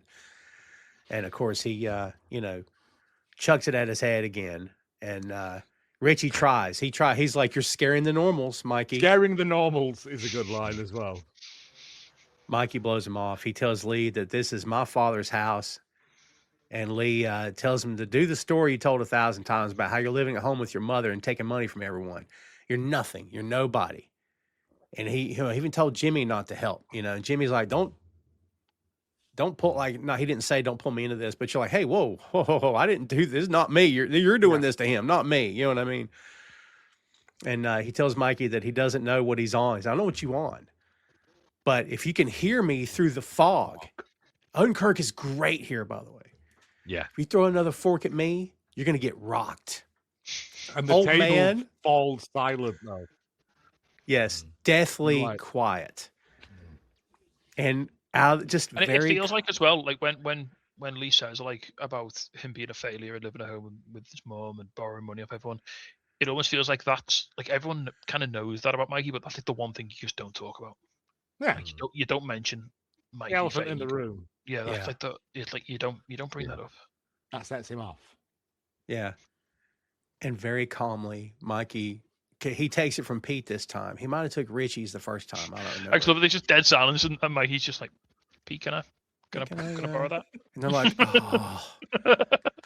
Sugar It's just the delicate Yes. calmness that he does it with. It's just like it's almost like more threatening the way if he just like Yeah. grabbed it, snatched it, and just flung it. Literally, it's like the whole episode with the timers. It's like a ticking time bomb. Yeah. And Mikey doing that again. It's like the calm before Yeah, the buzzer goes and the bomb it's goes just off. like it's like the inhale of breath before like the screaming starts. It's like Yeah. Yeah. Mike's like, "Can I just? Do you mind if I'm kind of?" Uh, It's like it's that psychotic like tightrope between calm and unhinged that Mikey's clearly walking, and we're about to see him flip fully into the deep end, which Flip at is the table. Sugar gets his attention, tells him that she loves him. He says it back, and she begs him not to throw it. Steven, out of the blue, giggles. Says, sorry, I giggle when I'm nervous. this from Sugar now. This is like she's had the most horrible day. Like Yeah. she's been beset upon by her own mother, and now she's like she's the only. She feels at this point she feels like she's the only person who can talk Mikey off the ledge here. Like she is like this is her Hail Mary. This is like, Mikey, I love Yeah. you. Don't do this. Come on, it's me. Don't do it for me. And when you're putting yourself on this in as the stakes, you know you're at the short end of the bargaining table. Yeah. when that's your play, you know it's. One thing that is interesting is the way like the table's like laid out as well, is that Sugar and Carmy literally sit as far away from possible as Mikey as they can. Yes. And Mikey's at the head of the table. Mikey's at the middle. He's at the focal point. He's like right there. whether that's Yeah. by design or whether that's where he chooses to sit or whether that's where he is told to sit, because he's like the fatherly figure now, isn't he? And then they're having like, it's like Mikey and Lee are like the two sort of would-be alphas, like they're the two replacements for the dad, aren't they? Like it's the mum's new partner and the eldest son. These are the two classic heads of the family, like heads of the table. And this is the stags butting horns, literally. It's Yeah, Jimmy tells him to calm down, which is really smart to say to someone who's upset. It's not. That was a joke. Never tell anybody to calm down. And Lee's daring him to throw it. Jimmy's trying to talk some sense into him. Mikey stands up. He mocks throwing it, and Lee flinches, and he notices that. Lee tells him this is where he says you're nothing, and he just keeps repeating you're nothing. The music is building and building. Is this where Mikey also calls him a pussy because he flinched? He flinched, and he's like, "Well, I'm not on anything, so I'm gonna flinch." It's literally as well, like at this point, like zoomed into both their eyes, like. And I don't know whether or not he does repeat himself, or it's just like the peep show thing of that's like Mikey's point of view, and he's just ultra focused on that. That's being fair. called a failure, like being told you're nothing by Bob Odenkirk. Well, here's a line we haven't heard all episode. Donna comes in and stops the chaos from happening. Shocking. Donna comes in and makes things better somehow. Crazy. Well, you say that, but then she's like, "What did I miss? I know I've missed something here." Yeah, yeah, because the air, you could cut the air in that room, fry it, and serve it to people. Yeah. Mikey tells Steven to say grace. I've got the grace down, but I don't have to read it because it's long. But it is so great. Just watch it. It's phenomenal. It is so great. It's a man struggling to keep sense of this. One bit, he's like, we're all together and healthy, I think. No one's physically I sick. think there's an element of filibustering here. I think he knows if he cuts when he ends this, it's going off. It's happening. Yeah. There's lots of and alsos in there, yeah, because he's like obviously like looking around the table and you can see Donna's crying and he's like, oh god, she's going off the deep end as soon as I start talking. If I can just talk forever, then we'll never have to deal with the consequences of what happens when I finish speaking. So, so it'll all be fine. The thing is as well, like the last thing he does is thank Donna. And then that's what kind of like triggers it. He's like, it's Bill and Ted, isn't it? It's like, if I can deliver the greatest grace of all time, then I will solve all of the world's problems around this table. I just have to nail this 100%. Make sure everyone has to finish. When I finish speaking, everyone has to be so full of love that we'll just have a nice rest of the day. This episode's great. Don't get me wrong, but I kind of, for a half second, when he said, he's like, big family. And he's like, I don't have this. I don't have, I thought, man, if the camera cut back to him and gave him a chance to go, I don't have this, that would have been a great little moment of his backstory. Just a brief second of this guy evidently didn't have a lot, like maybe just him and his mom, no brothers or sisters. I don't know. Maybe I read too much into it, but or maybe he just said that because he was trying to get through the freaking thing. I don't know. I think it's because like you always want what you don't have, don't you? So like if you ask Carmy or Sugar, like what do they want? They just want a quiet Christmas. They don't want all this fighting and drama and stress. But if you ask Stevie, he wants a big family around the table because he never had that. And for him, this is not a particularly great one, but a big stressful Christmas is fun and cool for him because it's different and it's exciting. Maybe it's not every time they get together. I mean, if you think about it, like round the table, there's actually like 5 Bezzatos. There's Donna, Michelle, Mikey, Sugar, and Carmy. So everyone else is like sort of people who are gravitating towards that family for one reason or another. So it like they're all probably like, oh, you've welcomed us here, you've made me feel accepted, like we just love being around you. But then the people like the actual like direct family are just like, we hate this. This is our idea of hell. You're all here to support us through this hell. Well, yeah, because that's the difference between the people who are there by choice and the people who are there because they're family and they have to be. Like like Jimmy doesn't have to go. He could go wherever he wants. Like Yeah. he's choosing to be there, Richie's choosing to be there, even Stevie's choosing to be there, Pete's choosing to be there by the choices they've made, the associations they've made. But for the people like Mikey, Sugar, Carmy, they feel trapped in this because they've been born into it and forced into it, and it's an interesting sort of differentiation between like the people, like you say, you can choose your friends, but you can't choose your family. Boom, there you go. Yeah. I said, He, it's every year. Is this every year without fail. I love at one point and the novelty is worn off for Stevie. It's still funny, but for everyone else, it's just like, ugh. I love at one point he says, "Is he still holding the fork?" And then Jimmy's like, and Mikey's like, "Yep." Like Mikey even tells him, "I still got the fork."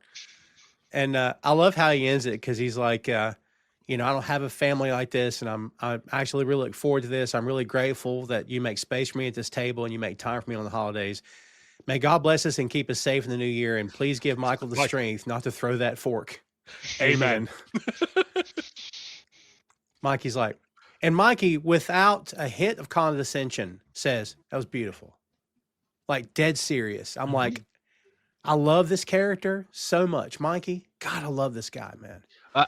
I felt like at that point, Mikey was like kind of like he'd been drawn back off the ledge a little bit. Yeah. And then the second that Donna kind of like goes off the deep end as Mikey's come back, and then it's Lee's reaction which kind of like sets Mikey off again. Mutually assured destruction at this point, isn't it? Yeah. It gets fairly quiet. Did you notice through the prayer that Donna is doing this like a child? Like I'm like, God, you are such a drunk right now. Like it's. But when it gets really emotional about it, isn't she? Well, she is. That's fair. But when Donna says, "It doesn't fucking matter," I'm like, oh, here we go. Oh, well, the prayer we thought worked. The prayer did not work. Not for her. No. And then Sugar says, "Are you okay?" Carmy and Michelle and Mikey all are like, "Oh my God." Like just to. But it just comes out, doesn't it? Like yes. Like it's part of Sugar's nature is just to be nurturing. Like she looks after Fack, like because nobody else will. She's making him eat salads and making sure he washes. Like it's just her nature of being a nurturing person because her mother's fucking horrible. Like you want to stop that. Again, we've said before, it's generational trauma. You've got to break that line at some point, and she wants to do that, but not now. Yeah, Donna goes nuts, to say the least. No one's talking; they're just letting her vent. It's all quiet. She's getting Natalie's middle name's Rose. Yeah. She's getting more and more agitated. She says, "Do I not look okay?" Michelle makes a mistake of saying no. Shut your mouth. Yeah. But also. And I know I agree with everything we're saying, but also I think someone needs to have the courage to speak up and go, "You're not okay.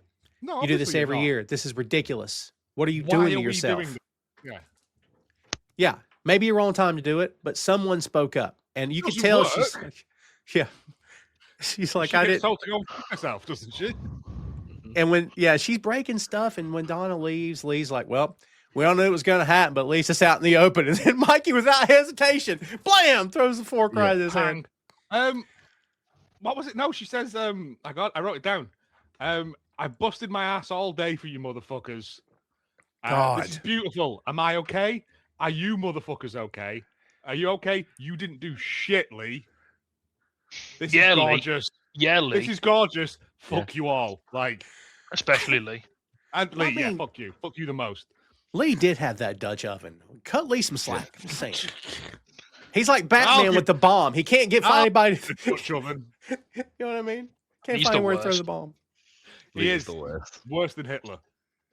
Oh, I know. That's a weird road. He's history's greatest monster. Yeah. It's the one thing we didn't want to happen. So I don't know who was here before we hit the record button. I forgot about the end because Donna disappears, and when we see her again, she has driven the car into the house. So so Mikey throws the fork, and they square up, and like everyone's holding them apart. He flip it. Mikey like flips the table. I do like the fact that it's proper tables put on top of tables. So like, Yeah. He flips the small table. The that's tiny comprised of the table bit of on, table yeah. that He he's sat flipped at. his little table that's like a TV card tray table. Yeah. because he's a gigantic man. I've got a bit to go into on this. So, want to talk about? I'm going to read something verbatim because it's fascinating about this whole scene and how they put it together, how they filmed it. So, the chap who plays Pete, Chris Witaske. How are you Chris pronouncing that? Witowski, I think. Yeah. Yeah. He said about this scene, I got to sit right next to John Bernthal, who plays Mikey, that whole day. This is why they're filming the scene, because they did multiple takes. And man, that was like watching a fucking masterclass in acting. The intensity and the full commitment that dude brings as well to watch. John Bernthal commented that the dark energy at the dinner table was real, in part due to, quote, the power of an ensemble, like the power of theatre. As you look around the table and everyone is just a thoroughbred. The tension is created in the room. Every time we went and did it, it was completely different. A new person sort of popped up and did this new bubble of intensity or dread. It was super fucking tense in there because everyone came to play and everyone really knew what they're doing. Storer then revealed that Bernthal was originally given a rubber prop fork to throw at Bob Odenkirk during the dinner argument scene, but then that was later substituted for a plastic fork so that Bernthal could better, quote, whip it for the camera. And Mikey's table flip was not in the original script, but Bernthal asked Storer for permission to try a, quote, go crazy take, which they did at the end of filming because they knew that resetting the table would be a fucking nightmare. Wow. Jesus Christ. That is insane.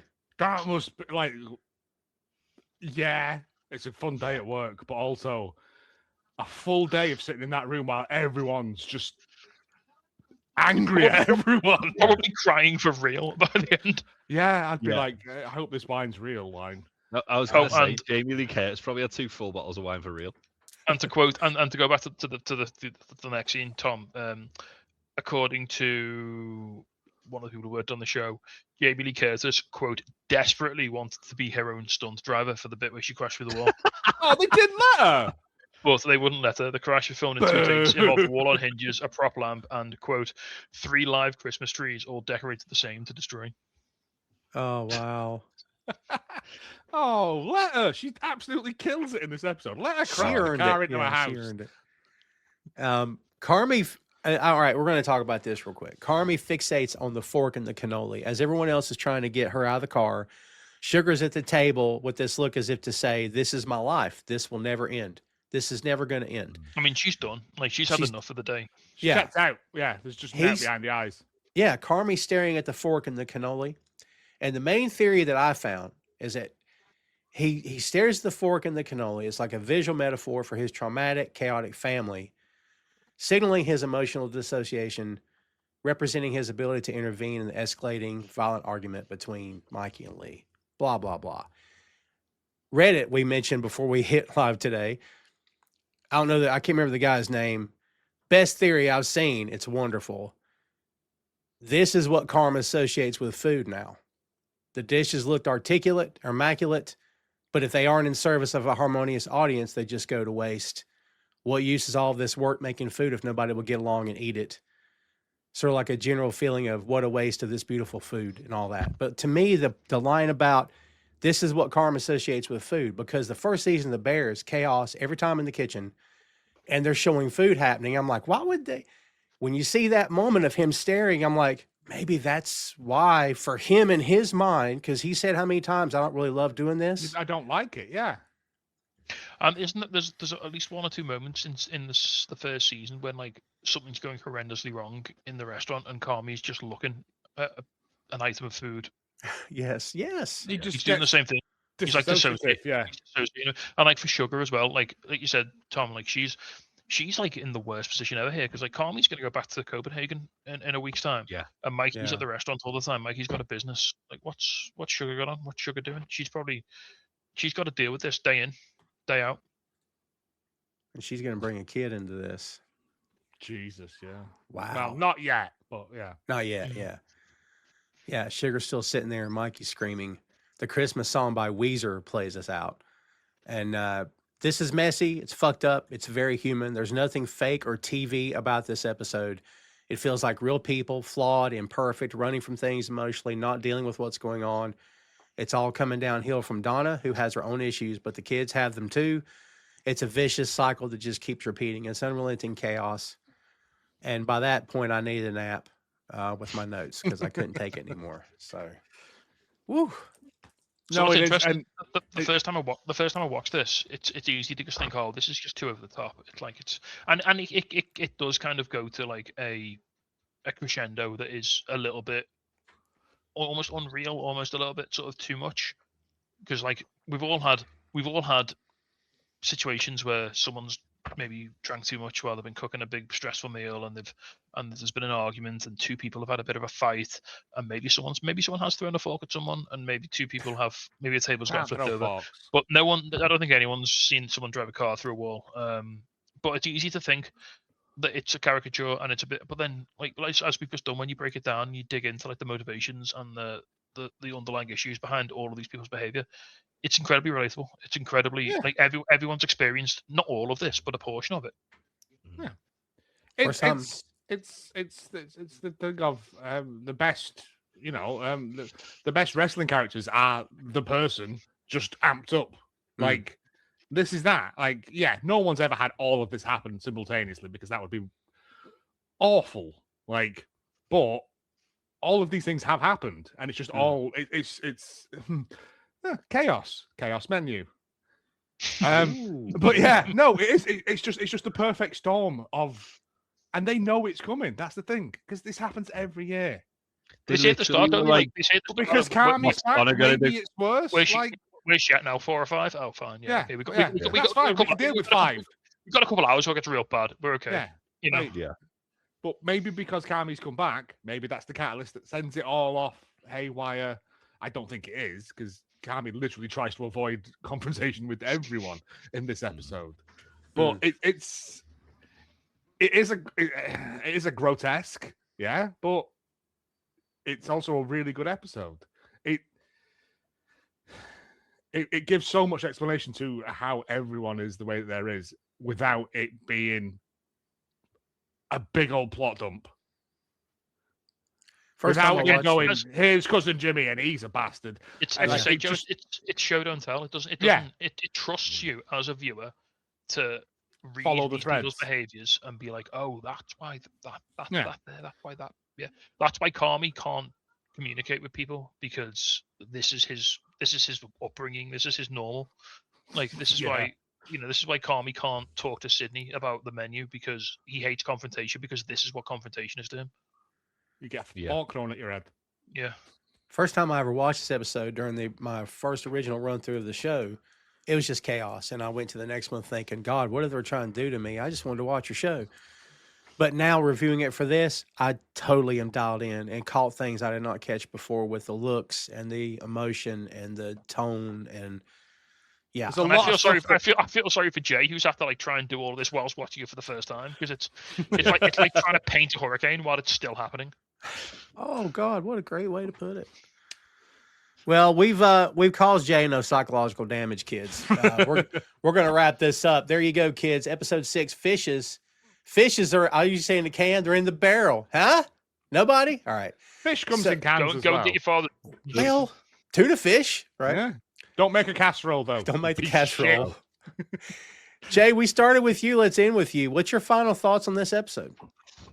I'm glad it's over. So you guys all largely underplayed this to me, where like Tasty literally said the words, "It's not as bad as Joe and Tom have said," and you guys are like, oh yeah, it's a really like it's a tough episode to watch. Fuck me, I did not know I was getting into with this episode. And within as I say, I had to watch it in 3 parts because it was that intense. But absolutely brilliant. Like one of the best episodes of television I think I've ever seen. Just because it was that chaotic and it really did exactly what it needed to. I sometimes find this, like with episodes where it's like a large flashback, like drawing away from like the story of a season, to sometimes be a little bit derivative, but I thought this was very, very like well done, because it did kind of like fill in a lot of the blanks that I had from obviously not knowing where we're going with this. And again, clocks always seem to be like the biggest sign of like, oh god, what's happening? Like you've got that in the first season where Carmy's looking at the clock before they open the restaurant. This one, you've got those fucking timers throughout the episode. But yeah, as I said before, all the guest stars really outshone the main cast, and that's not to say that's a bad thing. That's to say they like you're gonna remember those characters when they do come back. Not to spoil anything for you, Jay, but the clocks never stop. It's yeah, it's that's always been through unsurprising. it. When they went to Amsterdam, there was the every second counts, make every second count. Oh. Like, it's a recurring thing of that Yeah, time is finite. Yeah. What do you think, Joe? Yeah, it's horrible, isn't it? But it's great. I watched it in 3 parts first time as well because it naturally feels like there's 3 good breaks in it. But it's just a fantastic episode. It fills in all of those blanks. I remember watching it the first time, and both me and my wife went, "What's happening? Why? What is this? Oh, it's the past, right?" And then we were like, "Oh, this is awful." Yeah, it fills in a lot of stuff. It fills in a lot of backstory. We get to see Mikey. Like, we've only ever seen him in that one flashback before. We get to see him at his best and worst here, and we get to understand a little bit more about Richie, which is important. I genuinely think it's one of my favorite episodes of it. It's horrible to watch, but it's very, very important, and it's done in such a brilliant way. It is. Tacey, you get to take it home, my friend. Yeah, I mean, I'm going to echo what Joe said there. It's chaos, it's messy, it's uncomfortable, it's a hard watch at times, but there's a lot of beauty in it as well. Like, as we say so many times reviewing the show, this show, as Joe said before, it lives and breathes in its little intimate character moments, and just these characters who they seek this respite from this chaos, and that's when we get these like lovely one-on-ones like Mikey and Carmy, like Richie and Cicero, like Richie and Tiffany. We haven't even really talked much about Richie this episode. I think that shows how strong this episode is. That Richie is phenomenal in this, and he barely gets a mention in the running time. It's Is it my favorite episode? Maybe not. I think that might be the one that comes next week. Personally for me, but is it probably one of the best episodes, as Jay said, of TV? Yeah, absolutely. It's phenomenal. It's if you're for whatever reason, if you listen to this podcast and you haven't seen this episode and you haven't watched The Bear, this episode is worth watching all of season 1 and half of season 2 to get to. It's that good. Apparently, it's up there with Ozymandias from Breaking Bad and Reigns of Castamere from Game of Thrones in terms of like perfect episodes of TV. Pine Barrens from The Sopranos. Well, I'll put that up there. Yeah. Well, this is just what I've just been reading then, but yeah. It's quite amazing. Look, we make fun of this all the time, but it's time to be fair with everybody watching and or listening. After this one, there's no more chaos. You guys are in the clear. It's fine now. The Bear becomes a much different show. Everyone's happy all the time. So we were kidding about that before. Medicine, yeah. Now we're being serious. Jay, you're good. Don't worry. It's all smooth sailing from here on out.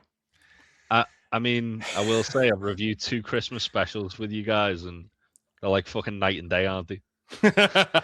Big time. Right? Very Oh much my so, God. yeah. Wow. Yeah, good call.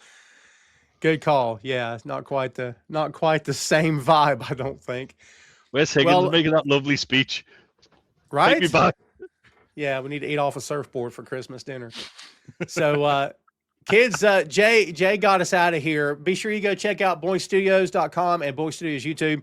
You will find Two Nations Under Ted, a Ted Lasso podcast. You'll also find this show, and you'll find a bunch of other podcasts, the 6M podcast. You'll find sports. You'll find book reviews, movie reviews, video game reviews. You'll also find shows about streamers, live movie watch-alongs, live pro wrestling podcasts, a lot of pro wrestling content dating back to 2014. So go check out Boing Studios YouTube. Nothing's behind a paywall. And we appreciate you kids out there watching, liking, subscribing, all that good stuff. Be sure you come back next week for what we hope will be a little bit smoother ride and we'll all be even keeled coming out of it, not as shaky. But fingers crossed, you never can tell with this show. But that's it for us this time, kids. For Big Tasty, for Joe, for Jay, I'm Tom. See you next time, kids.